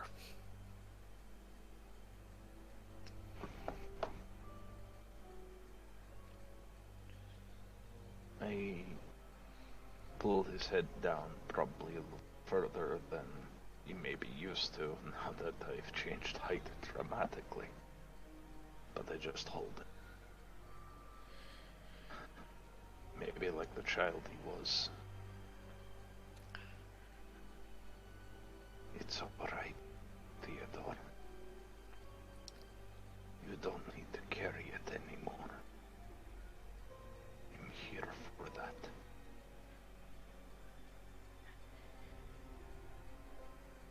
I just want my brother home.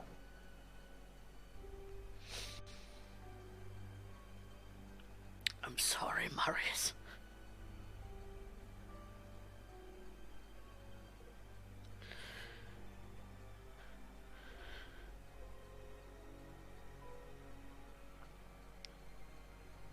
So am I. I'm wonderful, Theodore.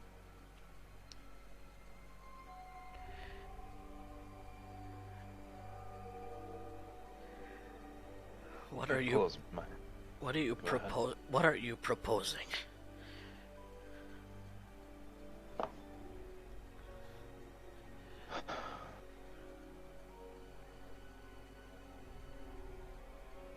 I am proposing that right now I've lost one city.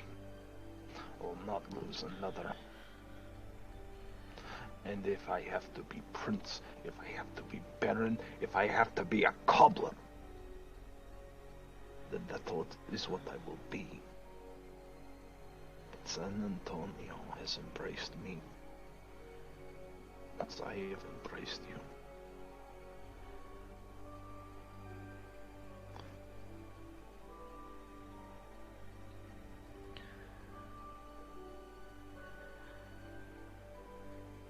I do not know that Kyle will believe me. You will not.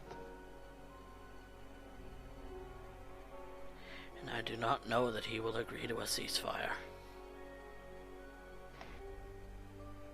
So we have to weigh our options once again. Who set the fire? Galvin.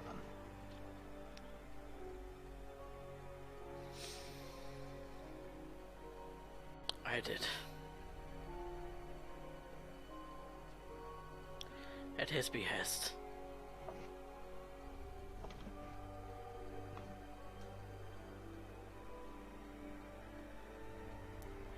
I have to bring honor back to him, Marius.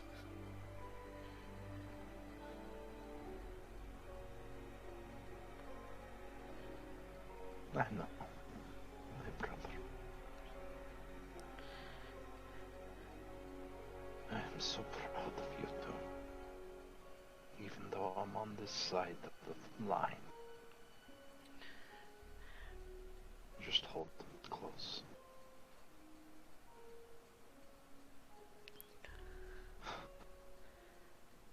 You're so small.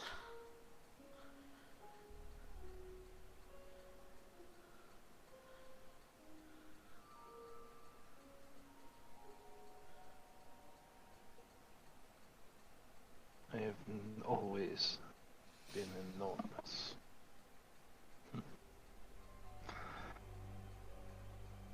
A name like Calhoun is hard to live up to.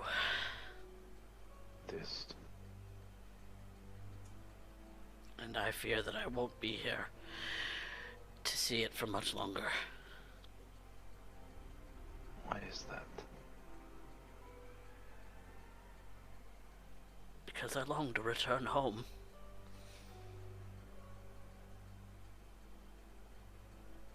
To Europe.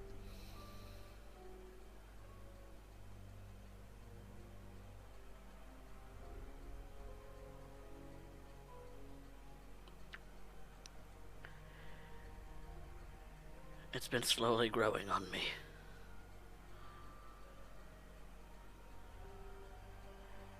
Don't you hear it? Like,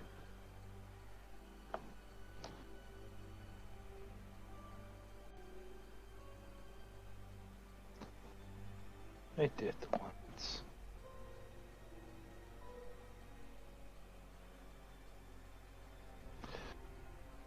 I wish to travel to Turkey. And reminisce.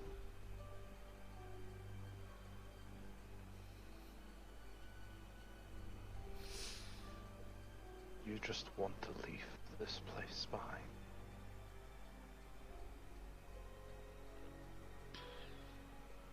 There's nothing for me here now. I know.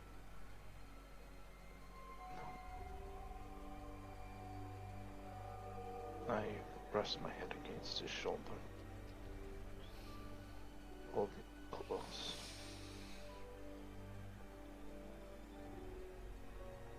You're forgiven for everything. My brother. And it's at that point I am going to put my fangs into him. Oh shit. And I'm going to deoberize my friend.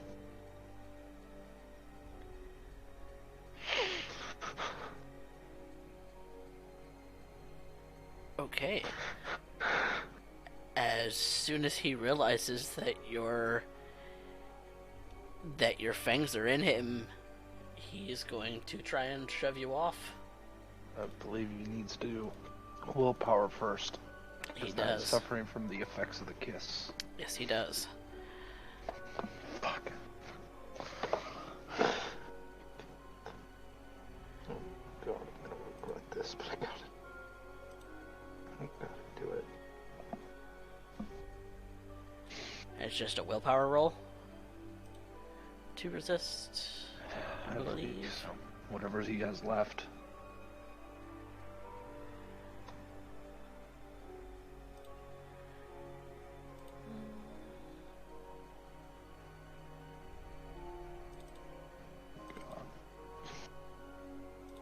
Oops.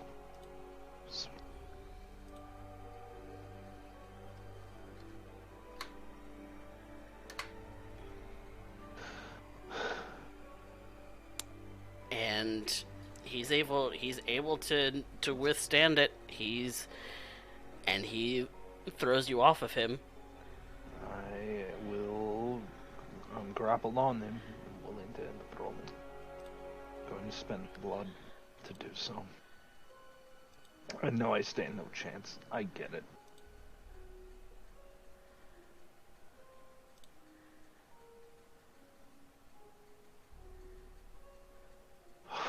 God, please.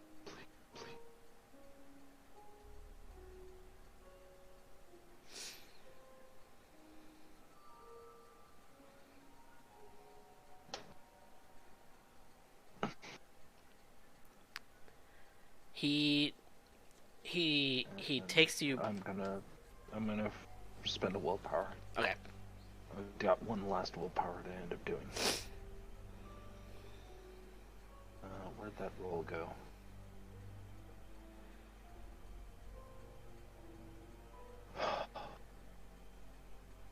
But he can do the same. You're at 4, and he's at 5. I had to try. And so it's almost as if he rips you off of him by the scalp of your head and chucks you against the building and shouts, "Diablerist!" Do it! Do it! He just extends his arms, opening up. Go ahead! Just put me out of my misery. Because I have to end up seeing you end up coming, and they end up taking everything. Only thing I can do for you is the kindness. That is the only thing they have left me with.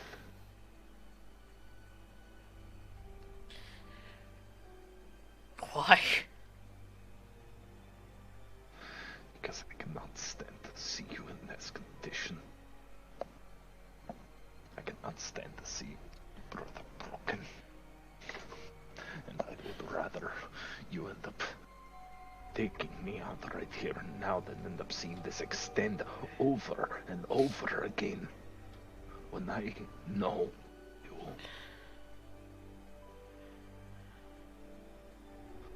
Peaceful goodbye is all I could give. You started firing, but you didn't want to kill them. And this is the choice you made. It has to be you or I.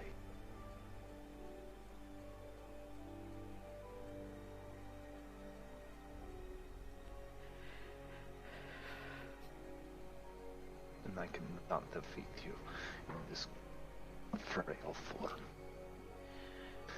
And now you have your excuses. Yeah, Mr. Galvin, Sheriff Galvin, so take your revenge.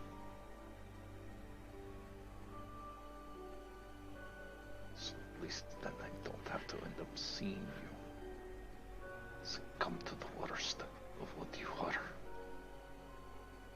At least then I could at least remember the boy who I raised to be a man.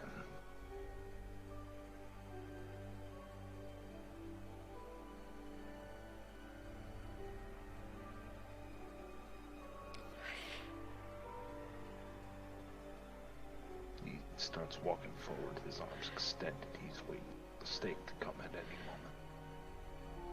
And maybe Galvin will just tear his head off through his, rip out his spine and just leave him as ash. Does not care. I have two children now that I have to teach. But I cannot do so when I have to reign over a portion of this city, while I have to end up teaching every single one of them. Well, I'm at war with you. So, if the only thing I could offer was a soft goodbye, let Kyle believe, just for a moment, that there was no way out but to escape. If I can convince him to do that, it may be dishonor now, but he would have the opportunity to avail himself.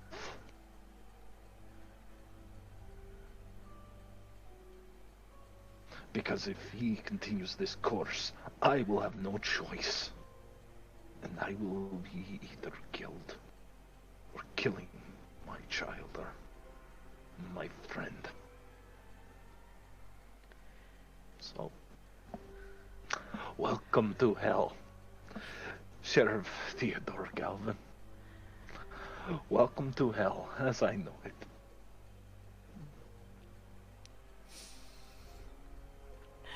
Hell indeed. So come at me. Do what you came here to do. You are thinking of millions of ways to torment and destroy Urien Doyle. No. Here he stands, unarmed. A bunch of frightened fledglings in a cabin that you put out of their home. Left burnt and scarred at your hand.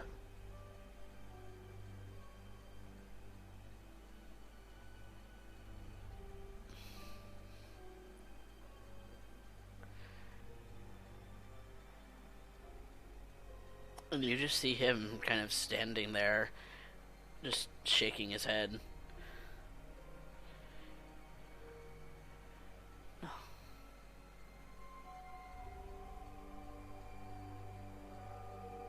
You will not turn against Calhoun. I know this. And I would not ask that of you. That is his decision for you to make. But to make it now, you have a choice, Theodore. You either go to his side and you bring my head to him now, or you end up coming with me. If you cannot make the decision, he will make the decision for you. Or I will make the decision for you. As I just attempted to. Because your indecision is what will cause you more pain than anything I could ever concoct.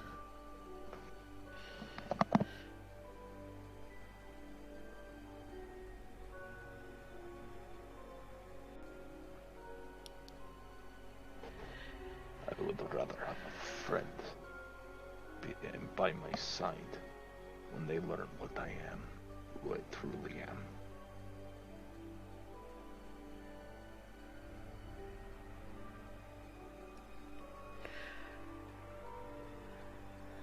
But what I want is no consequence anymore. Choose, Theodore.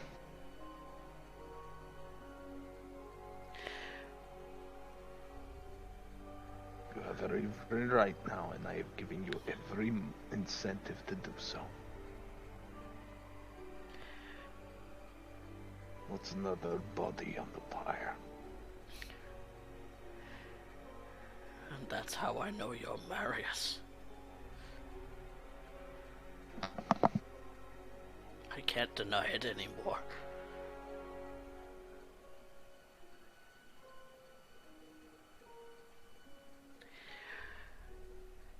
My prince.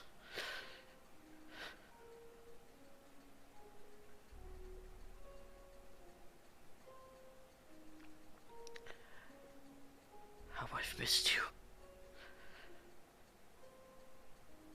And I need you, Theodore.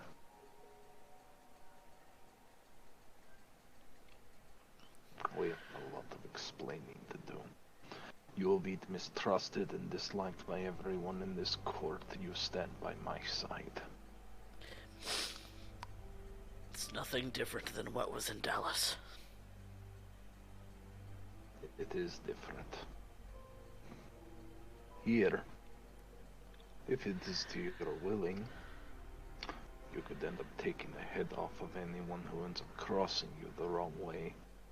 And everybody else will just simply say that's what he gets. And at the very least, if someone asks why I would do such a thing, it's quite simple. I keep my friends close and my enemies closer. So you see, Ruse. perhaps, Perhaps. maybe in 100 years I will claim Praxis myself. Right now I need to make the campaign so desperate that Kyle can only think of retreating. I need to get him out of this city before the others end up hunting him down. He will not stop. I know. He's far too obstinate a child. It is why I know he is of my line. You were always obstinate. In the vernacular of the young, fuck you too.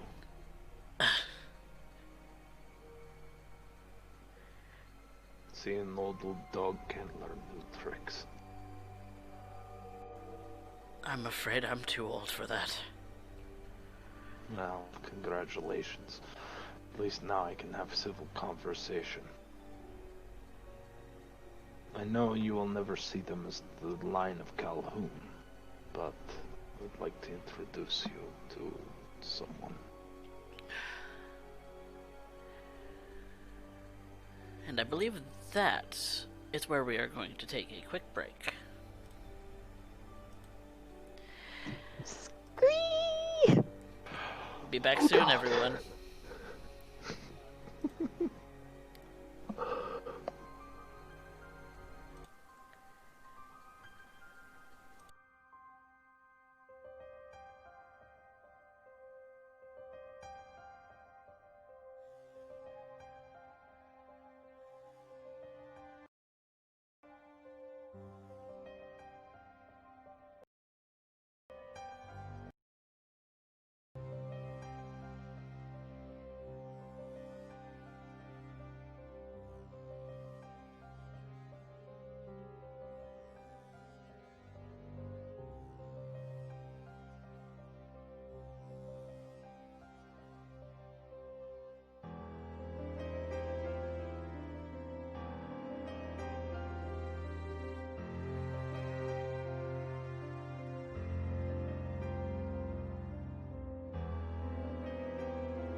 Welcome back, everyone, to San Antonio by Night, Season 3, Hurricane Season, Episode 5. A bit of a hurricane did, in fact, impact this meeting house in the form of Theodore Galvin coming with the Thin Bloods that escaped Club Lush. And just as Urien and Theodore are about to go inside the house, Velda, Benji, and Amber also return to the house. Driving straight up to the house, really.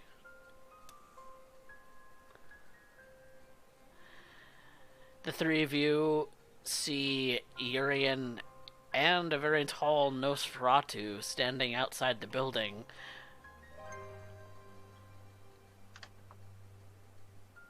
And Benji exits the car first, looking like he's ready to throw down if it needs to happen.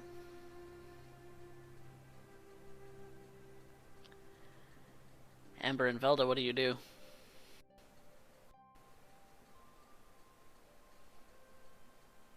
Urien, is everything okay? What happened? He stops and sees Benji. Urien makes it a point to stand between him and Theodore, spreading his arms, blocking Benji's path. He's not moving any closer. He just looks like he's ready to pounce if he needs to. I know, but I need him to know where I stand. I didn't just get Galvin back to end up losing him again. Not this soon, at the very least. It is a long story, one that I wish to end up discussing with all of you inside. I think it is about time we all understand the score. He leans to Benji. That is how it's said, yes. Yeah. Okay, right. Okay. Cool. I have a lot of questions. I will have a lot of answers that make more. Right now, let us go inside. Fox and Gabriel are inside. They are alive, such as it is. Oh, good. All right. Velda heads inside without another word.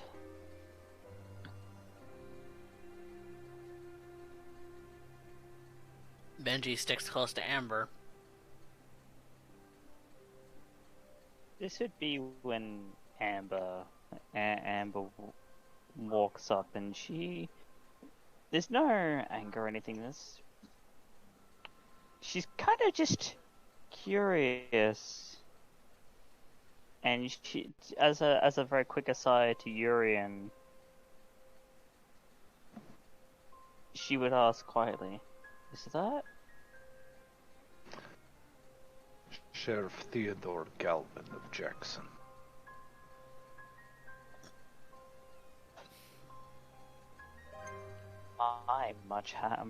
Much has happened after you left the Elysium. More still must happen. But at this point, secrets need...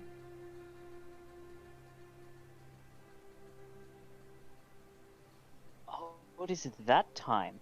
I see. I will meet you inside.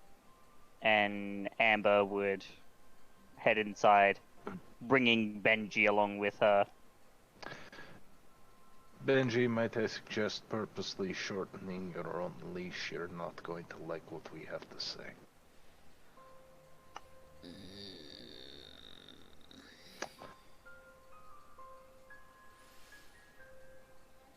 Okay. Urien waits.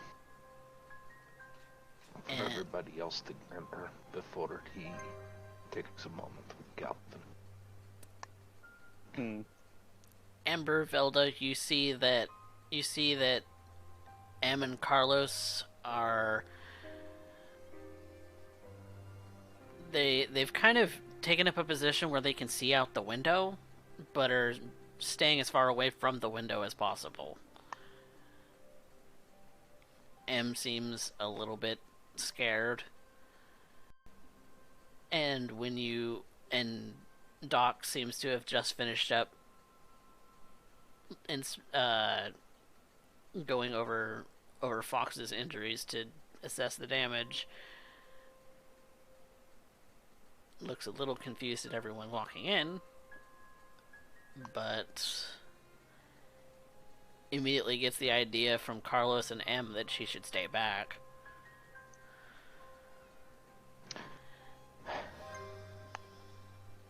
Looking at Galvin, I gesture. I guess they stand on my right and once more into the breach, dear friend. He gives a nod. Just like old times. With that, he enters the room with Theodore Galvin. He's not standing nearly as proud as he usually would, but you get the feeling that he's feeling it just as hard as you are. And now I have to feign being stronger than I am. And already I know that I will be showing much weakness.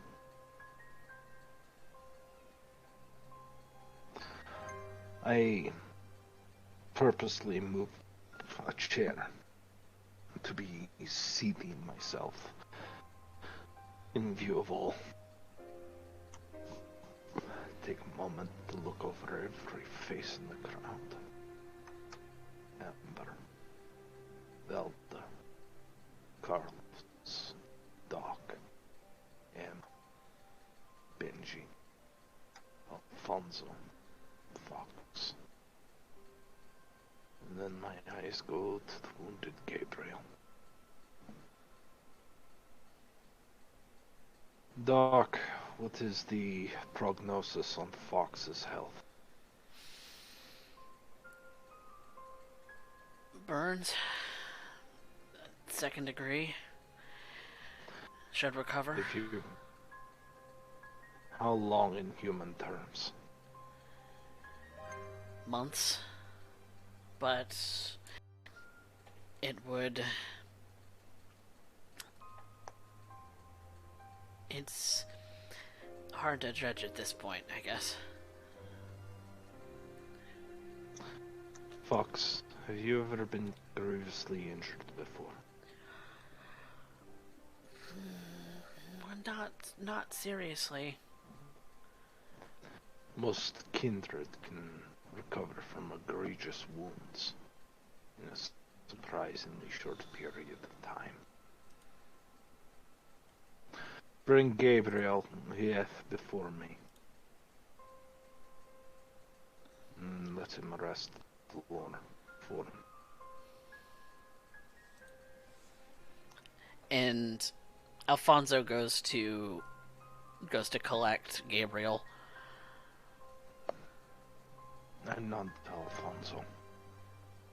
This thin blood has come a long way, and I may even smile at him. It's at that point my fangs bared, and I bite into my own wrist. I am going to watch the Vitae leave my body. Start pouring into the mouth of Gabriel Suarez. The thin blood so loved another that he would end up burning himself near to death in an inferno. And as soon as your Vitae hits his lips, his eyes do shoot open. and he instinctively takes a breath in as you see a bit of his flesh recover. But it's not. He doesn't look. He looks like he's going to be out of commission for a while. I'm going to give him 2 points of vitae. Enough to sustain himself for a short period of time while we think of what needs to be done. I'll lick the wound, letting it seal. You've done well, Gabriel. Oh. You're an angel fitting of the name. Thanks.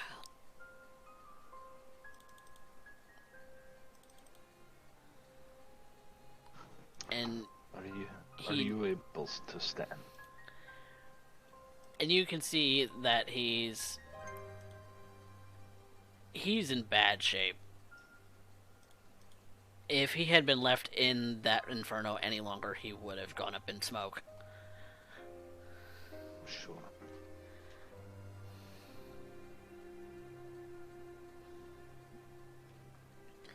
And he doesn't have it in him to stand.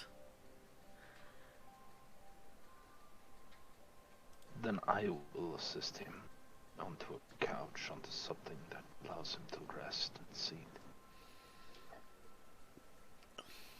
And everyone, Carlos, Benji, and Doc all sit down on the couch too. Here in the front room, the front sitting room.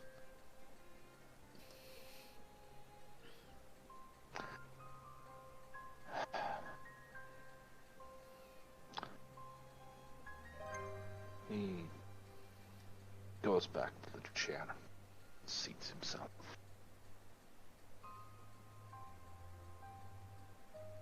The time has come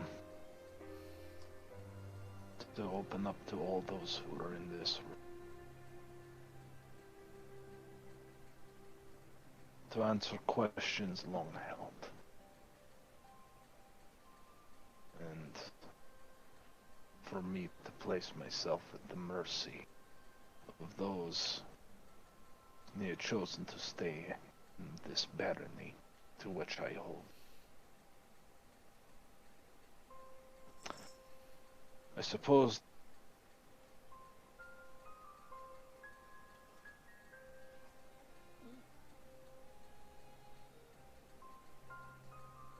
the answer would be no. This is not my original hair color. It is dyed. I heard I suppose. I suppose the question is that your real hair? And yes, it is dyed. Just kind of chuckles a little bit. Amber lets out a snort. Somebody did a bad job of it then.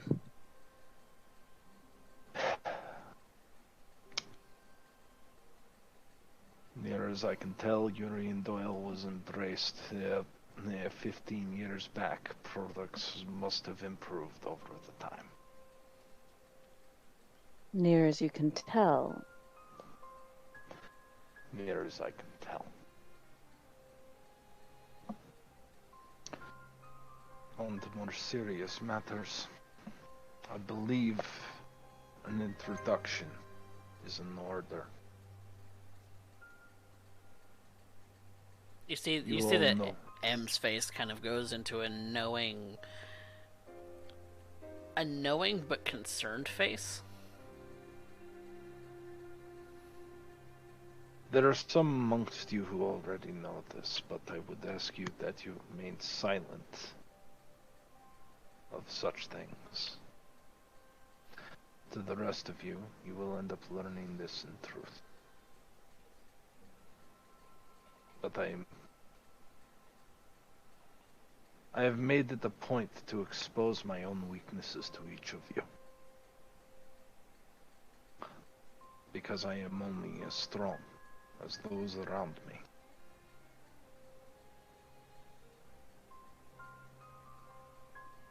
everything I am has been put into almost everyone in this room. I have been at this far longer than some whisperers would tell you. I use the name Urien Doyle, but perhaps a new introduction is in order. My name was Prince Marius Calhoun of Jackson.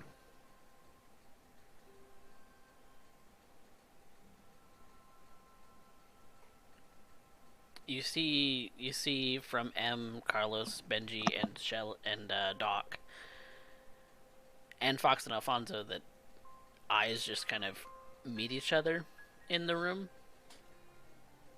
and then go back to you, Urien, then meet another person's eyes, and then go back to you. Looks like most everyone's trying to gauge whether or not somebody knew about this or not.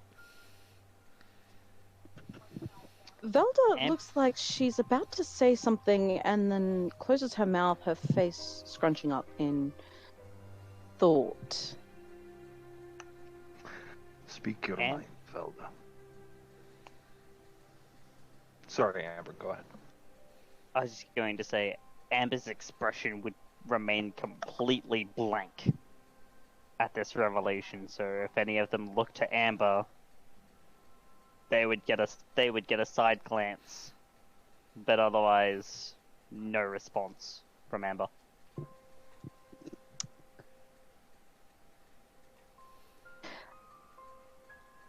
I'm not sure I have a mind to speak right now. I'm sorry, this is quite a shock. As I imagine it would be to many in this city. But many, already have their suspicions. Did you never wonder why it was I understood so much of the Camarilla? It wasn't so much that I didn't wonder, but I have been thinking for quite some time that you seemed older than you paint yourself. Even sometimes you slip. And now that makes sense. How is that possible?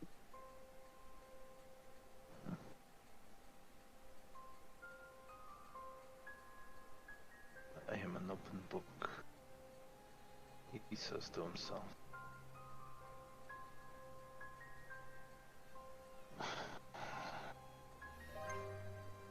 For those who have not been educated in such things, there is something referring to the drinking of the amaranth. Diablo ring.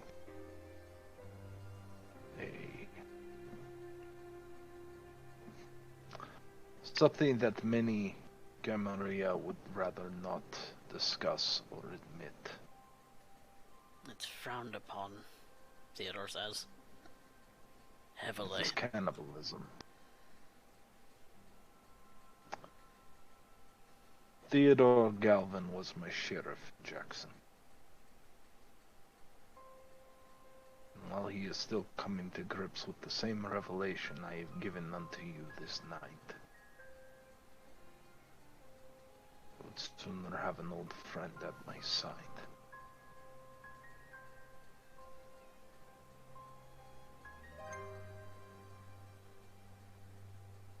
I was diablerized by Urien Doyle.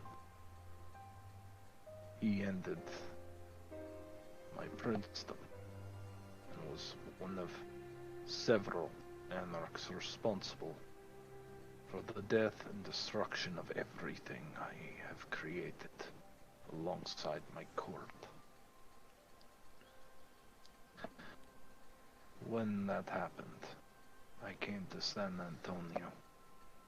It is an anarch-free state, a bastion of youngers. At first it was here to see if I can find any more survivors of Jackson. Maybe I would find Camarilla hiding amongst their ranks, or maybe I would find more responsible. I've been taking my revenge for quite some time. However, things changed. Could not go back to the Camarilla. Not as the murderer of the prince. So I hid amongst anarchs. I'd learned to train and teach and to grow fledglings, neonates. Because that is what I have always been. Prince, Baron, or Pauper. I have always been a teacher. And now, my old life and my new are clashing.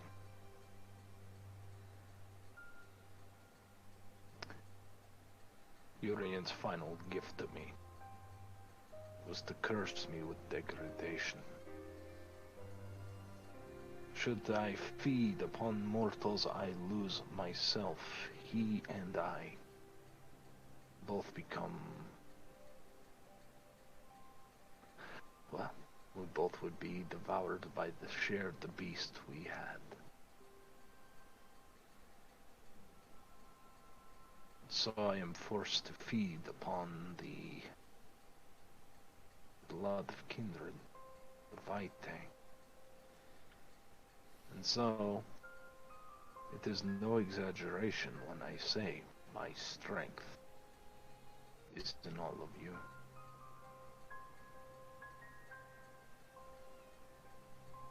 Does that answer your question, Velda?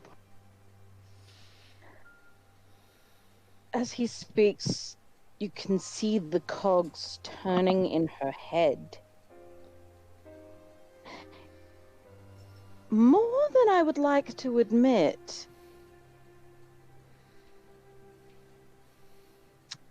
Alabaster man with roses in his pockets and a long dark shadow. It was you. Of course. Well, things start to make sense now.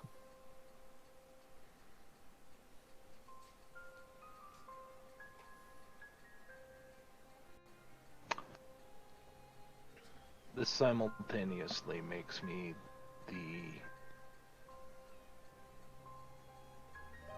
one of the most hated individuals in the city. And quite possibly one of the linchpins to stopping it from descending. There was a claim made earlier this evening. I would invite Theodore Galvin to end up speaking and express the threat shared by all.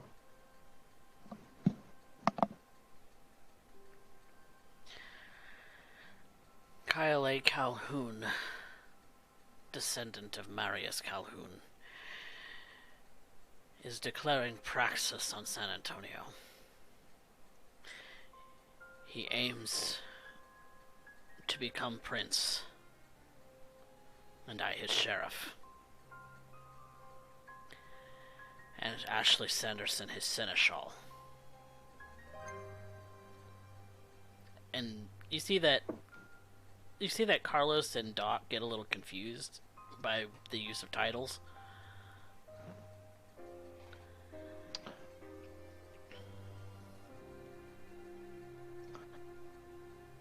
Suffice it to say that this is a new world he's offering. Second in command being a turncoat from the Anarch movement to the Camarilla, and the offer to regain former title to Galvin. Galvin is here as a point of reference. I will answer whatever questions I have. Whatever questions you have. He kind of slumps in his chair a little, like he's low, but maybe more worn out than he's trying to let on.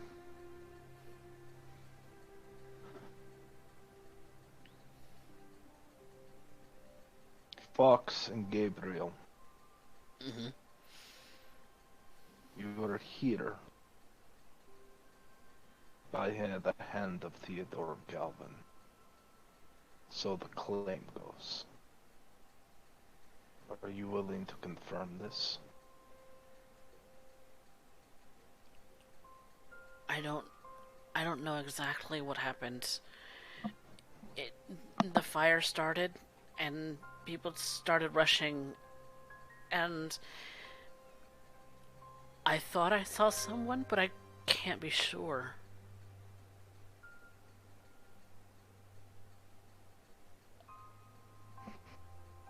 And Gabriel says, it took Fox some effort to get me to get me out of there. And I swear that someone whispered to get us to safety. And Theodore says, I had to make sure that you both weren't seen, given your heritage, Mr. Suarez.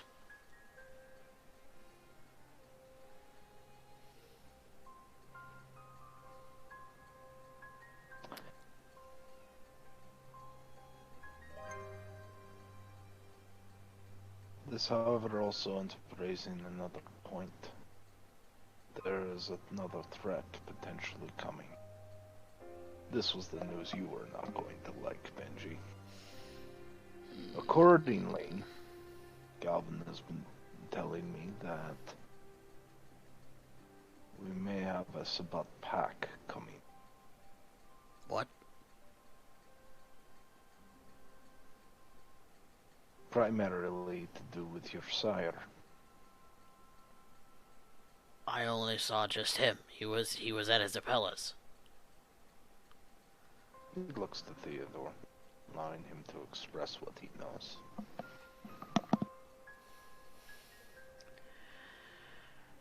From what I understand, this pack, or group of packs, we're not certain, is coming in from Amarillo, where I believe you're from, Mr. Cortez. And you see Benji's fist clench.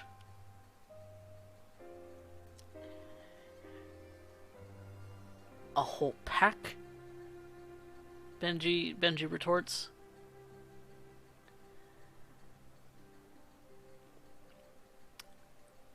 That is our estimation, yes. So you see, at this point, we have another problem, Emerald.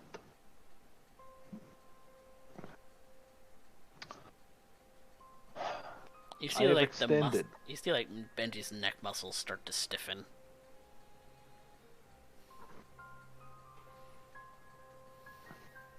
About how many are in the Sabbat pack? Sabbat packs can range in size. They can be as few as 2 or 3, and can be as many as 25. It depends on the pack. This particular one seems to be from Amarillo, claiming that they were descended of packs that liberated Los Angeles from the Camarilla.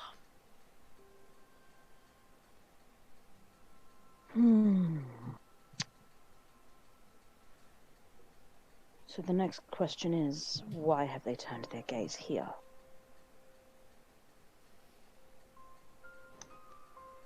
That I would be unable to answer. But we know one who can.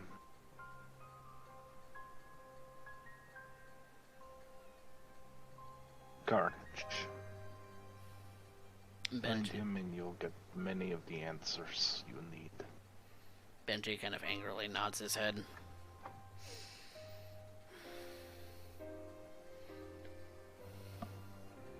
And to address the current elephant in the room, you are previous or current Camarilla? Who are you addressing that to? To Urien.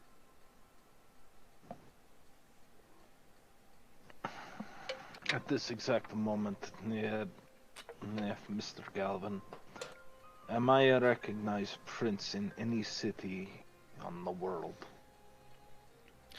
There is no prince in the world named Urien Doyle. Then we continue as Anarch, I suppose. It is within my ability. Should I make the announcement, my claim,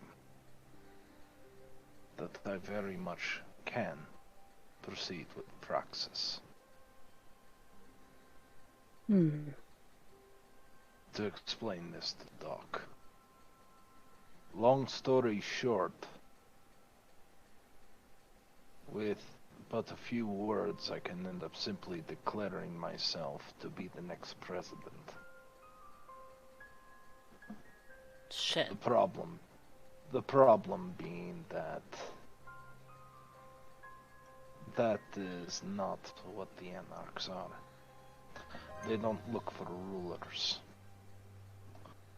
My station as Baron is that of a mediator. Is that of one who is capable of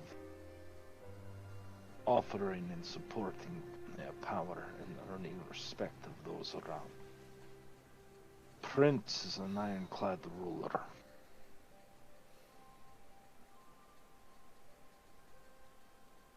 I have done very much to try and end up not becoming that in this city.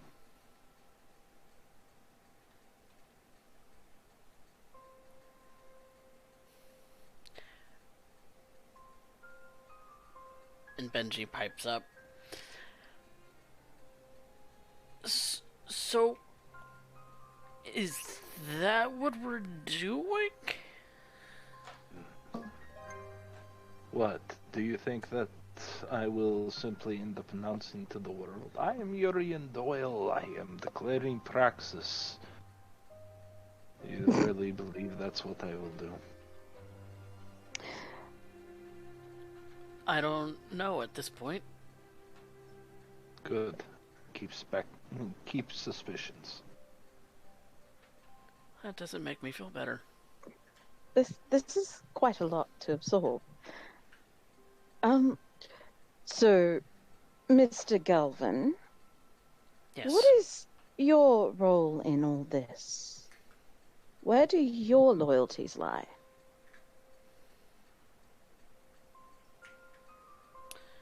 That has been a question on my mind since I came to this city. All I've ever known is the Camarilla.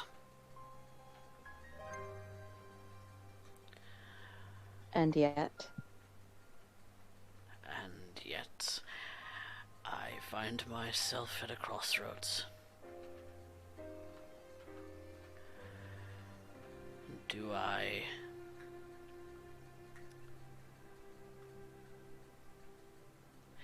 I attempt to make peace with myself?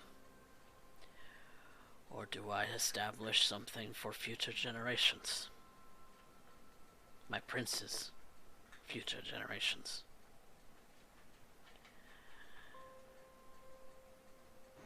That is my choice. And being in front of all of you now.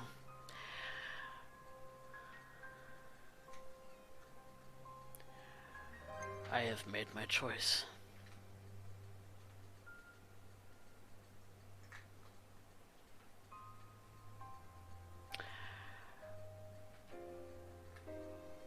I would rather be with my brother than see his progeny succeed.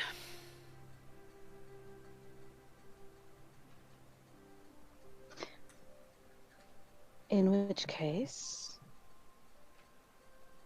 I personally welcome you. You will have no complaint from me. You should have a complaint. I should. You are naive if you think that you should trust me. Oh, I never said I trust you. I simply said I don't have a complaint.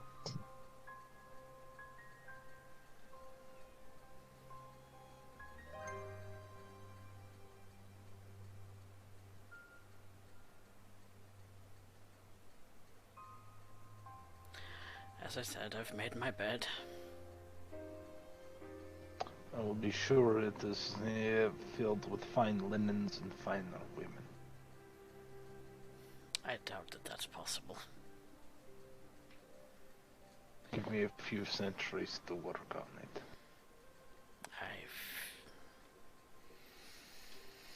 If you say so.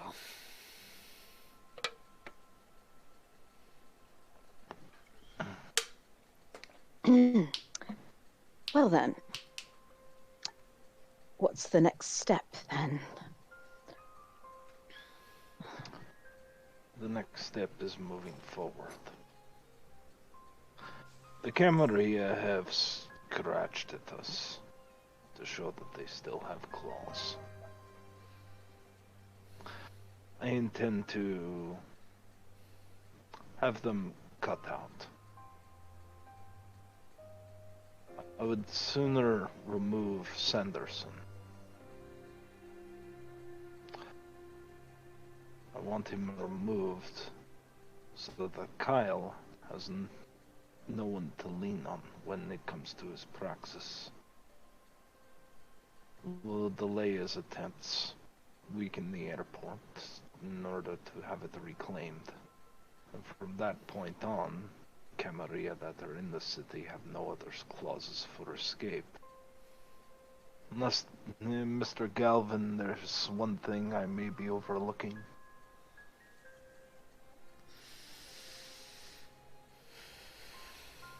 Making me a traitor already. You've not betrayed me yet. You should know that additional ancilla have been requested and should be But they're arriving not tonight. arrived. They will be arriving tonight. Good.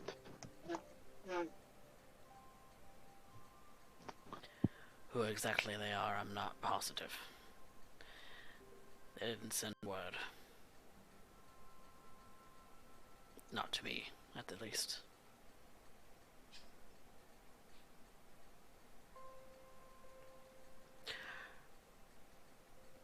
Does this mean that I go back to him at any point? No. You gave up so much to be by your brother's side. You're not in a condition to be thrown about like a puppet. Though we in this room are that the Anarch Creed. The Anarch Creed says, do as you will shall be the whole of the law. If you feel that it is right, do so. I will not stop you, but I do not advise it. Besides, You will wonder. I just allow him to wonder. his immediate response will be to end up believing that you are another on the pyre. You, John, the fledgling.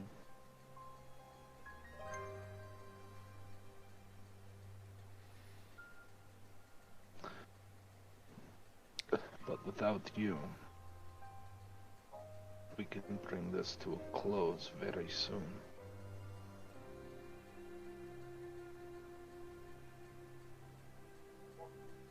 And it's much easier to clean up a mess that is less than a year long than a 40-year campaign.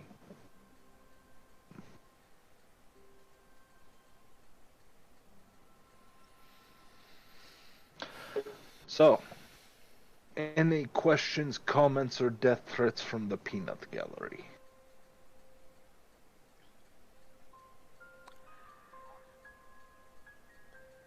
Gabriel kind of pipes up. So, keep this anarch, right?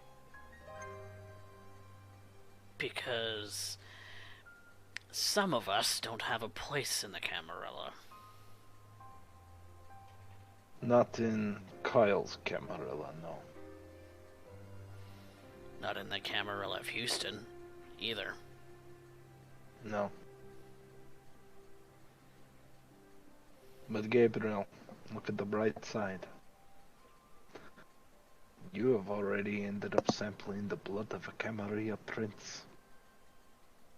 How many thin bloods can end up making that claim?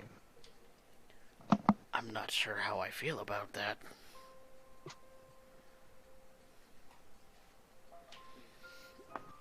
Perhaps you should just be thankful. I am. That much is certain.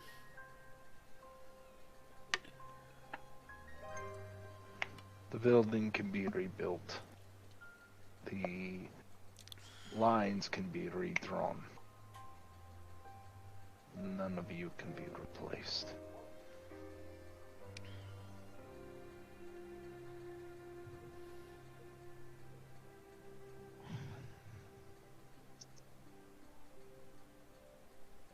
Well, that is a sentiment I can certainly get behind.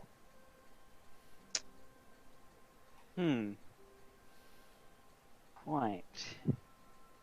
Although if Oh. I'm just By all means, go on. if I'm to speak freely, it feels like we're turning into a kindred faction Baskin Robbins here. All the flavors. Ah, yes. Isn't that... Alien Stam, Baskin Robbins. It's ice cream. They're known for their 31 flavors. And Theodore kind of pipes up with a bit of a smile. Isn't that the point of the Anarch movement? Hodgepodge. That is the right term, yes? Indeed. Yes. Yes, it is. Lean Stam. That is the right term, isn't it? She gives you a nod. Pat the nod.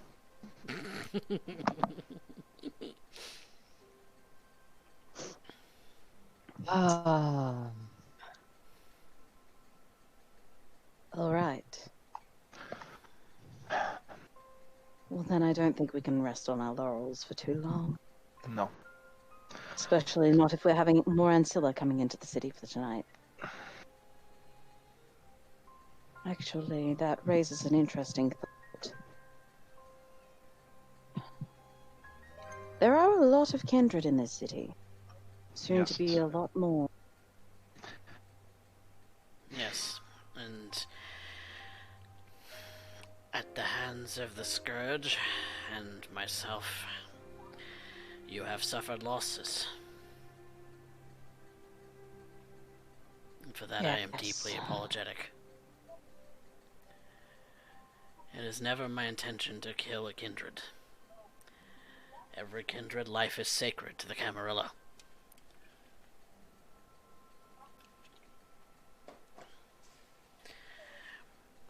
But it is not without due cause, in many cases. It is war, Theodore. That is the There are nature of it. always there are always people who pass in war. I've lost enough this night. Send word to the other barons. Let them know what has transpired. And let them know that we are holding Theodore Galvin.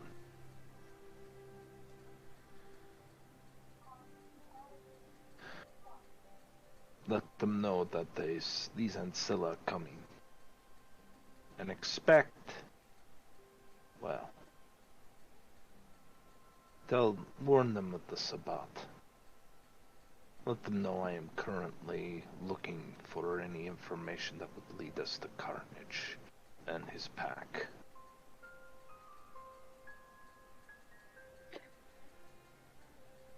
It will be done. Amber, I believe it'd be best if you made the call to Baron Jameson. As I understand it, you are trying to ease things between us. I will be sure to make the requisite contact. Velda, of course you will be going to Baron Baron Batista. Batista.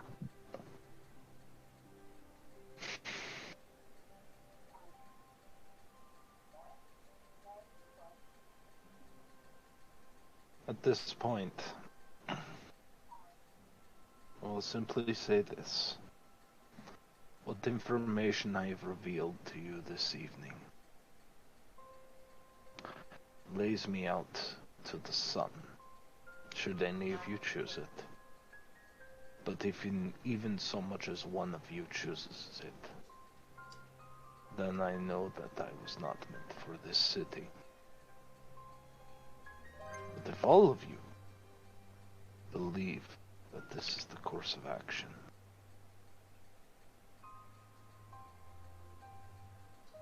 then I will know that this rule is just and is the best we can do during such horrible times.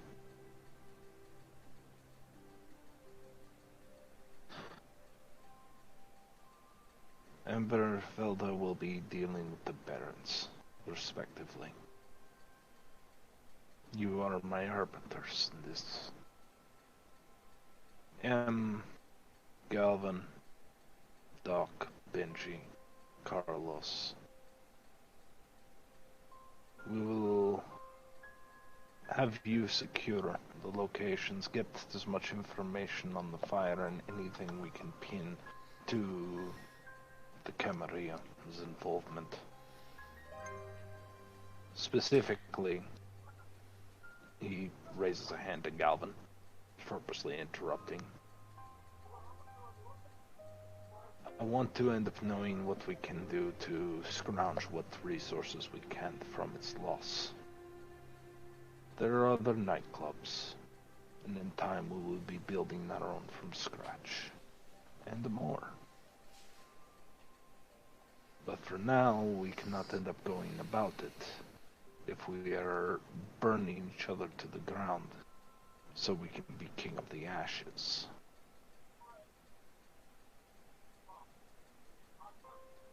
So with that, Alfonso will be assisting me in hunting. Mr. Here, Suarez and Fox will feed greatly the next 2 nights. Part of the payment for services rendered. And when it is all said and done, I will show you exactly why it is that no thin blood is to be touched in my Bernie.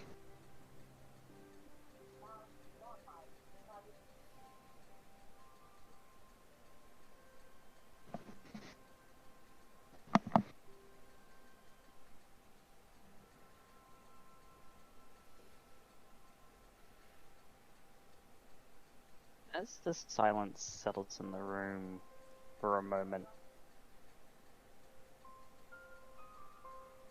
Amber's gonna take this chance to speak up.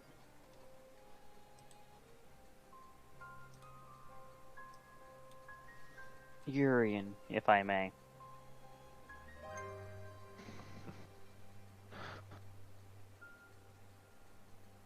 I would hope I cannot confirm that everyone here shares my sentiment. But I hope that everyone would understand that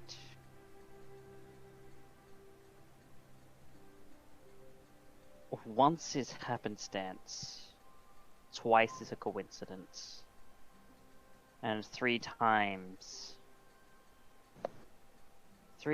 is fate.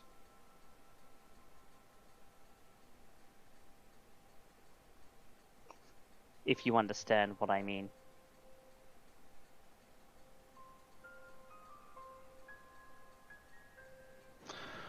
I'm gonna actually wits insight that because I'm not sure if I would get it, or I'm not sure I'm picking it up, and I'm not Neither sure am if I. you're in. This is not gonna be a good roll. Well, it's not a bestial failure. That's a start. Urian's What are not you getting at, Amber? I'm getting at what I'm saying is that you are in this position because you were meant to be in this position. Throughout everything that we know that has happened, everything that you've said, the few things that Mr. Galvin has shared with us tonight, the seat of power has always come to rest under your bottom.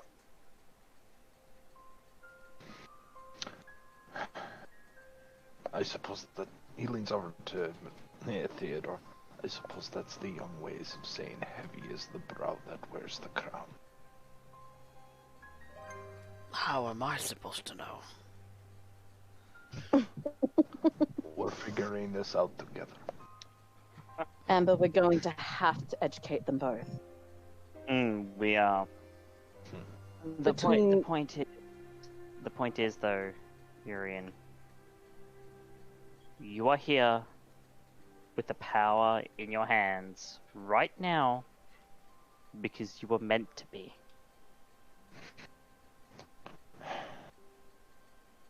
Nothing more, nothing less. M And kind with of everything that you've been through, how would you argue? looks at you, Urian. Fate's funny that way, isn't it?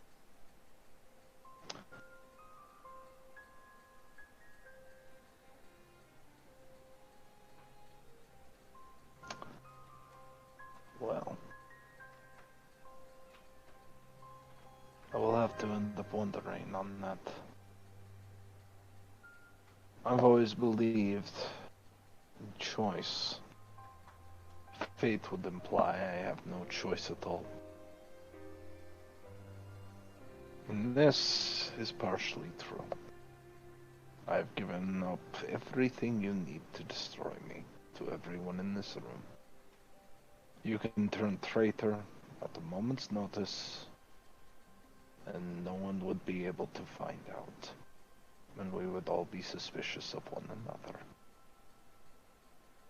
This is the dangerous game I play.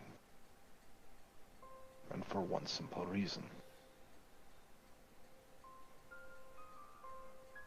If I am to end up being Baron, Prince, or Pauper of San Antonio, I wish it to be known exactly why and how. So that when I do keep secrets from any of you, you will not end up thinking me cruel. You will think it necessary.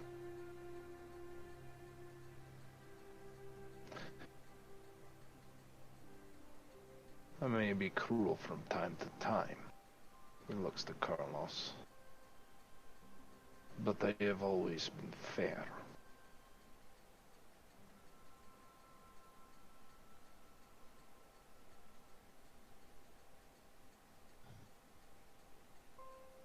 Benji just kind of gives a little nod in his corner.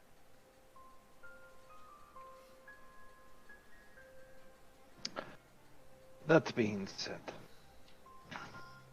I believe we have some phone calls to make. Might I suggest that you end up doing so at a significant distance from this location? And it Of is getting very course. late. Theodore, Hmm. I would like you and my childer to join me. Em, get some rest. You've deserved it this night. Benji, Yeah. take care of the kids. Alfonso might be getting a big head, and he might be getting broader shoulders than you if you don't keep him in check. He kind of does that weak, trying to hit him in the shoulder, like, "Hey, you old son of a gun!" It's all weak, limp-wristed. And Benji's basically built like a brick wall. Yeah. It's like being punched by Mr. Burns. Just. You need to work on that. Well, I've never been. You know what? Perhaps you're onto something. We'll begin beatings until morale improves.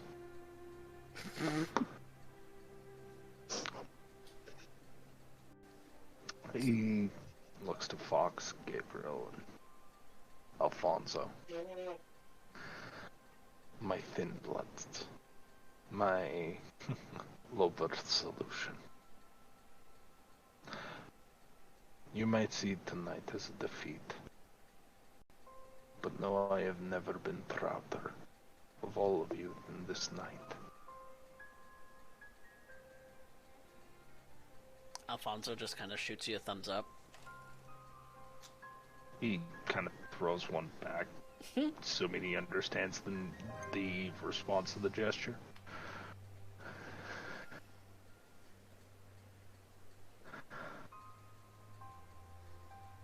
I'll make sure that they are fed. By my own herd if necessary.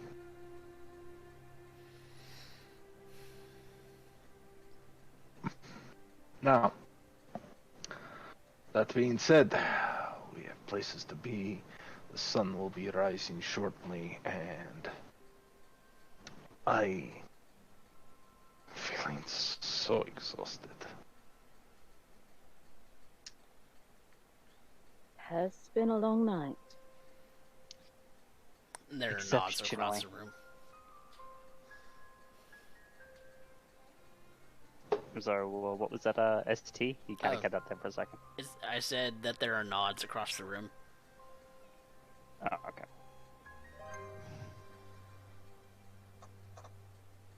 And the people who are going to disperse are going to start to disperse.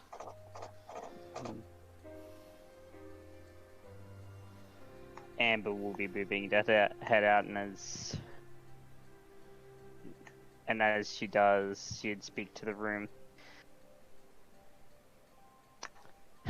Carpet noctem, my friends. Carpet noctem.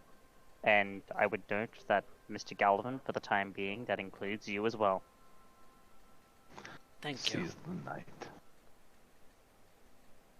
Thank you, Miss Dupree. And Amber would make her exit to her car to head back to her haven and sleep through the day. Hopefully making a phone call along the way.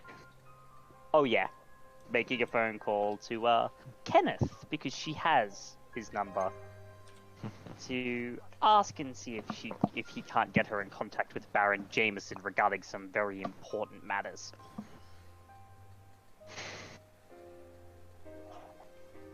Velda would also head out. Rest well, all. Mr. Galvin, I look forward to working with you in the future. Certainly. Have a good sleep, everybody. And to you, Miss von Svantgau zu Altenburg. Ooh, he almost got it.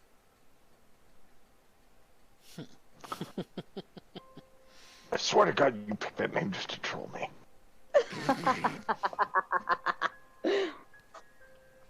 He And- almost got it. I'm proud of you, Urien.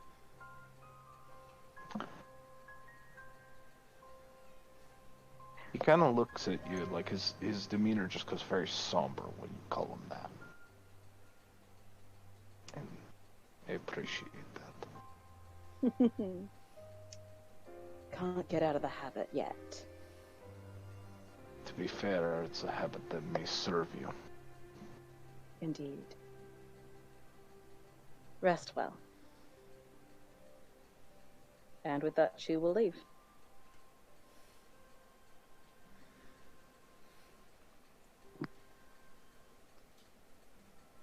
And I believe Fox, Gabriel, and Alfonso were going to find somewhere else to stay. Was that right?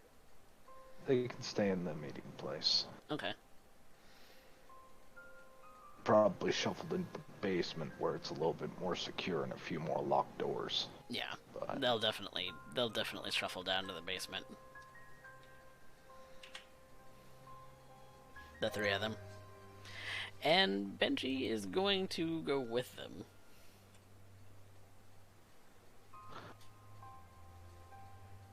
ma'am, are you not joining them? Oh, right. Good night. He places a hand on her shoulder and gives us a squeeze. It has been. Where are you sleeping?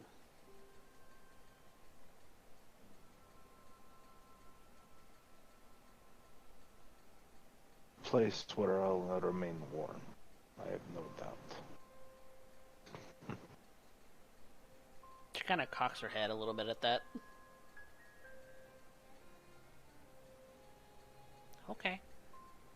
You want me to stay here, or... I want you to keep Benji safe. He has an admiration to you. Okay. And his rage needs to be tempered with your curiosity. Besides, he's got bigger arms than I do.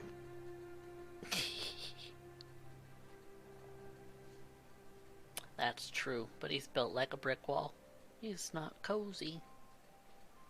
And she goes towards the basement to go and join the others.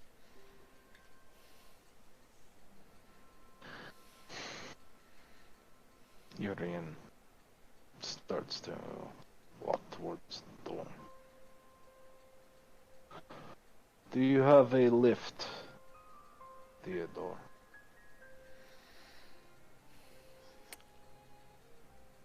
I do have a vehicle, yes.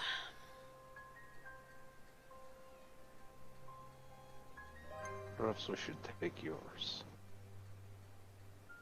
As you wish.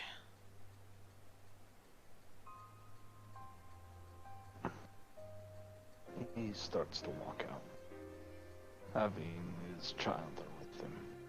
Mm. Carlos? Both of which look very confused. Carlos? Schilling. Meet Theodore Galvin. Very old friend. Theodore Galvin, allow me to introduce Carlos and Shelley. My child.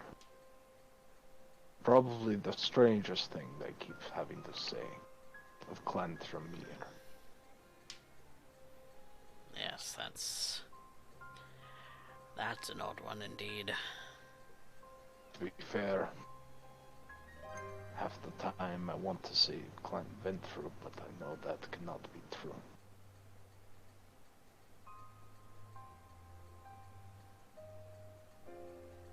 It grieves me.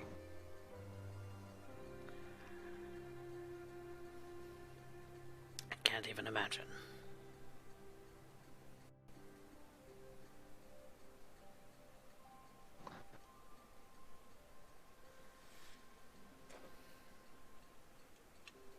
Well,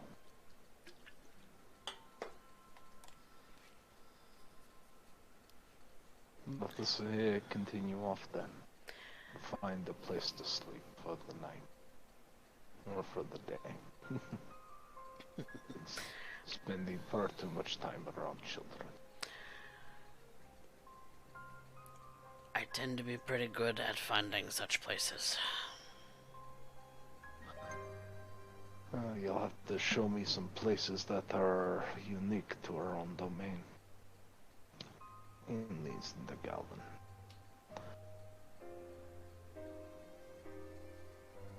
To understand, Theodore, at this point, the decision is yours. Whatever it is.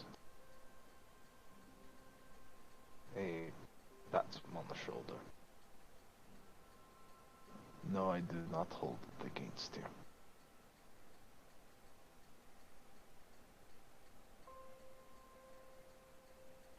It will take some time for us to rebuild what we had.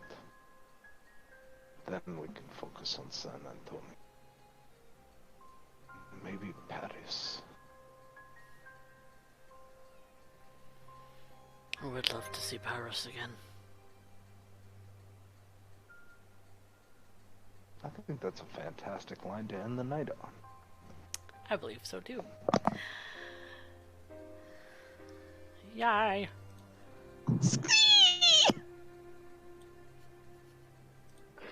Ah, such a good session. Hey, we got Maddie right too. Yay, Maddie Raid! Yay! Yay! What? Welcome, Yay! welcome. Thank you all for coming to the thingy. Hell of a session today, CoffeeCat. I Hell know. of a session. Yeah. know. So good. Hell of a session. Yeah, sorry for not being muted on that one portion. Literally, I had to reset my headset to get everything working, and I wasn't aware that no. it demuted itself when I was going out to grab pie. Oh, Yeah. Ah, big oops. get that out. Actually, the last two sessions were really good. I'm kind of loving it at the moment. I'm loving it so much. Yeah, hyper. You guys can be the best sessions. We love you, Derek. Okay. You're great. We have Hey, Maddie's sporting my raid. yes, we have the audience vote. If it doesn't work, just let me know. Because I had to reset it up. But exclamation point vote. Oh, I actually hang on. Let me actually stop that and restart it because those options will be stupid. But yes, audience favorite is coming up. In short order, but we do experience very similarly to the way that Derek does in Detroit, in that everybody gets one, but also, who recovered willpower today? Ambition or desire? I believe I have both. Ooh, big spender. If the turn has happened fully, then I have removed a threat to power. And I believe that would also make me responsible for Amber's behavior, have Amber embrace her true self as desire. Ah, shit. Stop this. I believe you are indeed correct. And that'll heal up the full willpower when I end up finally get my rest for the next session. Yay! Nice. Yeah. Yay! It's I didn't reach my desire or ambition. Changing my Neither desire. did I. Okay. I'm hoping that it actually does the votes like I want it to. Yes, it is currently going. So, everybody, put in exclamation point vote and the number of the character that you would like to see have that bonus experience. Everybody gets one for the session. We don't have any stains to do, right? I don't think so.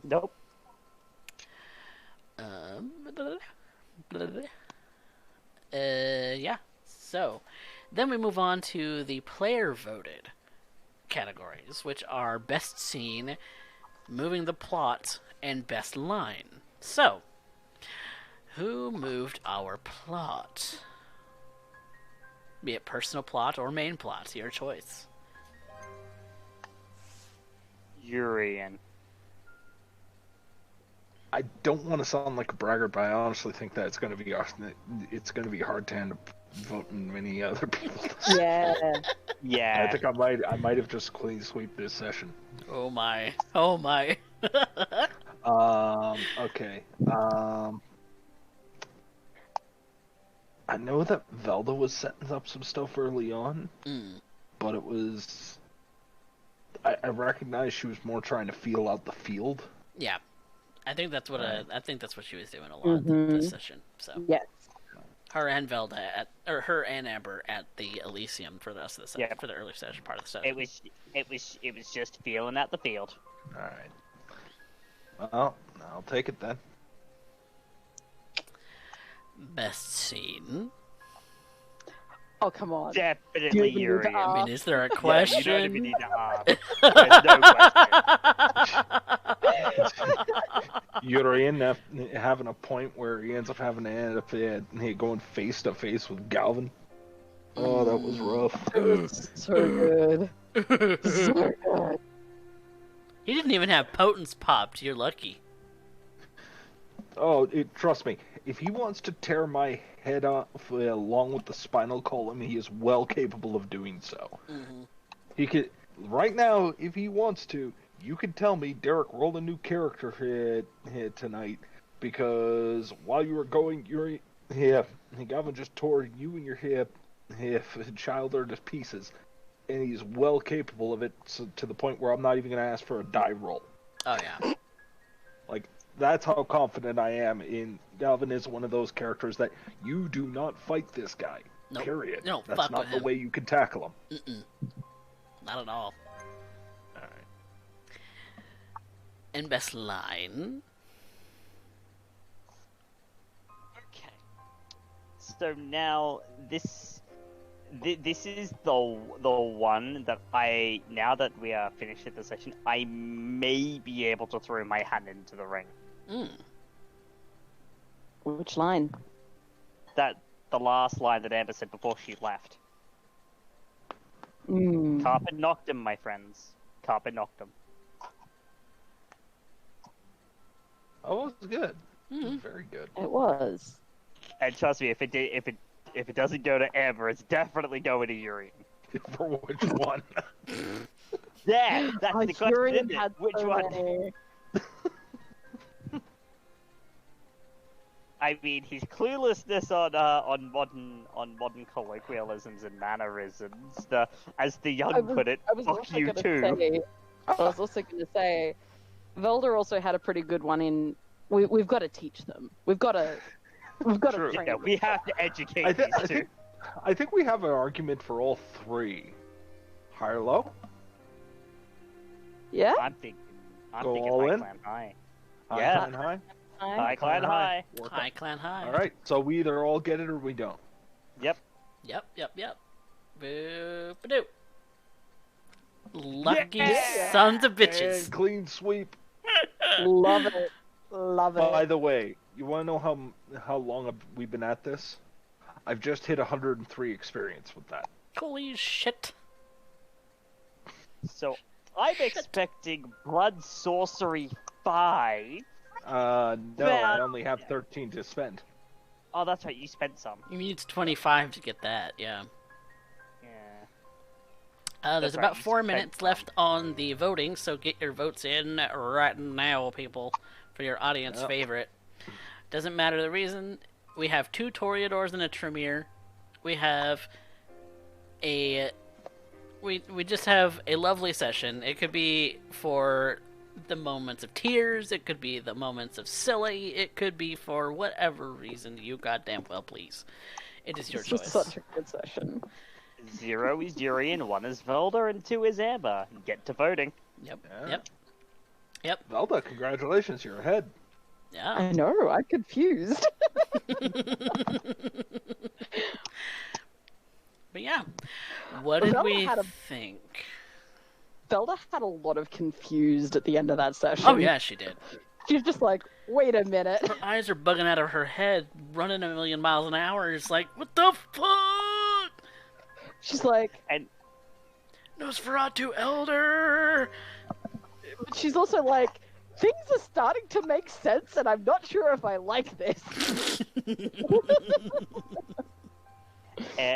Amber's just like, I thought that this was going to be coming, that the day would come that Urien would finally kind of explain the secret that he had shared with myself and them. To everyone. Benji knew about it too. Yeah. Yeah, Benji did know. It's He just I already don't knew. think he believed. He didn't necessarily believe it 100% because he's never known Urien otherwise, and he's never known Marius otherwise, so he's like, I kind of just have to take this guy's word for it, because I don't know. I don't fucking know. But, Urien sus. Urien sus. Urien sus. Don't you dare start putting Among Us things in my fucking game. Don't you fucking dare. Just gonna start coming into Among Us under the tag Urien Doyle. Do it. Oh god. Fucking do it. we need to do some Now the big question. Do we go full on tackle the other two baronies and become one single baron? Or do we claim Praxis?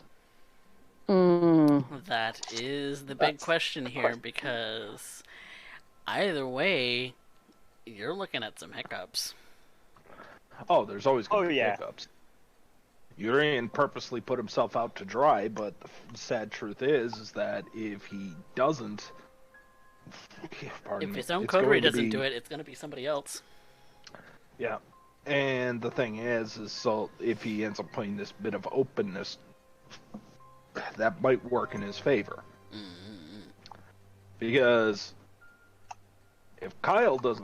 if this starts leaking out and Kyle starts hearing about it in the Anarchs, now all of a sudden if he starts acting upon it, he's then acknowledging, which puts his own praxis at fault. Because then it's Puts him in the, Oh my god, it's like Urien did this with an ulterior motive. Oh my god. Yeah. What? Wow, Black, that's a little far. He's a Black Wolf said manipulative no son of a mercy, bitch. slaughter them all. Every single one must die. I'd be curious to know what the effects would be if you end up hucking a kindred out an airlock. I mean, assuming that the sun doesn't kill them immediately, what would the effects be? Well, you wouldn't die of suffocation, but you might suffer. You would freeze, because over time your body would eventually shut down from being frozen. I would think the Well, pressure change would be the biggest concern. No. And you want to know why? Because you don't breathe. No air in the lungs. You Yep. don't breathe. Your lungs won't explode if True. there's no air in them. You would very likely instantly freeze on a matter of, well, it's almost absolute zero. It's out very, in the very coldness cold. of Space. Yep. Very cold. Very, very cold. And Kindred shut down and go into torpor when they're frozen. Why don't we just use Kindred to settle the moon? Or Mars? Alright, so No blood. Velda has won Velda. our audience favorite with 2 votes. Thank you, everybody. Yay! Urien and Amber both had 1 vote, but Velda took it. Yay! I am surprised. You were the audience favorite tonight. They loved Yep. you. They loved you. That is not my say. They tolerate me. They really, really tolerate me. I'm going to spend beautiful. 12 experience, though. You are? Or, let me think on this. 3... No, it's 12 experience. 4. Blood sorcery, ward against kindred. Oh yeah. Ah, yes, Ooh. the ritual ward against Yep. What kindred. against Canaanites? Knights. Yep. You can finally take your ritual, my good sir. That is the ritual you were looking for. Mechanically, you can put it on your sheet, but I am going to say you're going to need to spend some extensive time researching that. Well, everything I've been doing as far as my research has always been towards wards, so I'm not surprised that's the line we're going to be grabbing. That puts me at 1 experience left. Yes. It's more along the lines of you're personally experimenting, you don't have a chantry to read it from.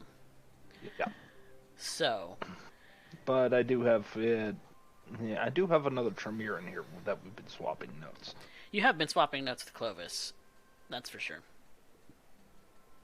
And he's the one who put the ward on the house for you? On the meeting house? So he is definitely along the same lines as you as far as his skill set. So you could research it together, given time. But you mechanically won't be able to use it for a while. Not a problem. But it is on your sheet. So give it like a few days before you use it. I'll be tapping into a few points and just to end up starting. Yep. Perfect. Great. Any other expenditures from anyone? No. I think I'm a bank. Okay. I'm thinking.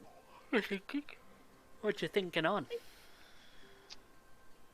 I have 6 experience. You do.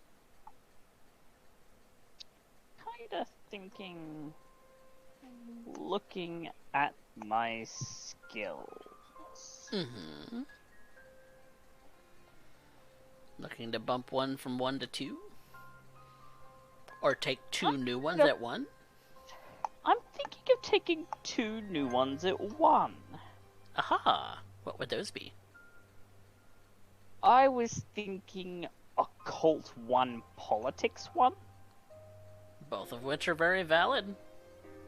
Given the fact that you basically are always riding the coattails of Urien Doyle. Because he is a politics boy and he's an occult boy. So it is obvious you would pick something up. Yep. Absolutely. And I would, yeah, so I will pick those 2 up. And that will be my 6 experience. Occult 1, Politics 1. Certainly. Well, if Velda is not spending any experience today, then I think we can go ahead and call the rest of the session for tonight. Thank you everyone who came along with Maddie's raid, who came along with Jet Set's raid, who came along with everybody else who just wandered in.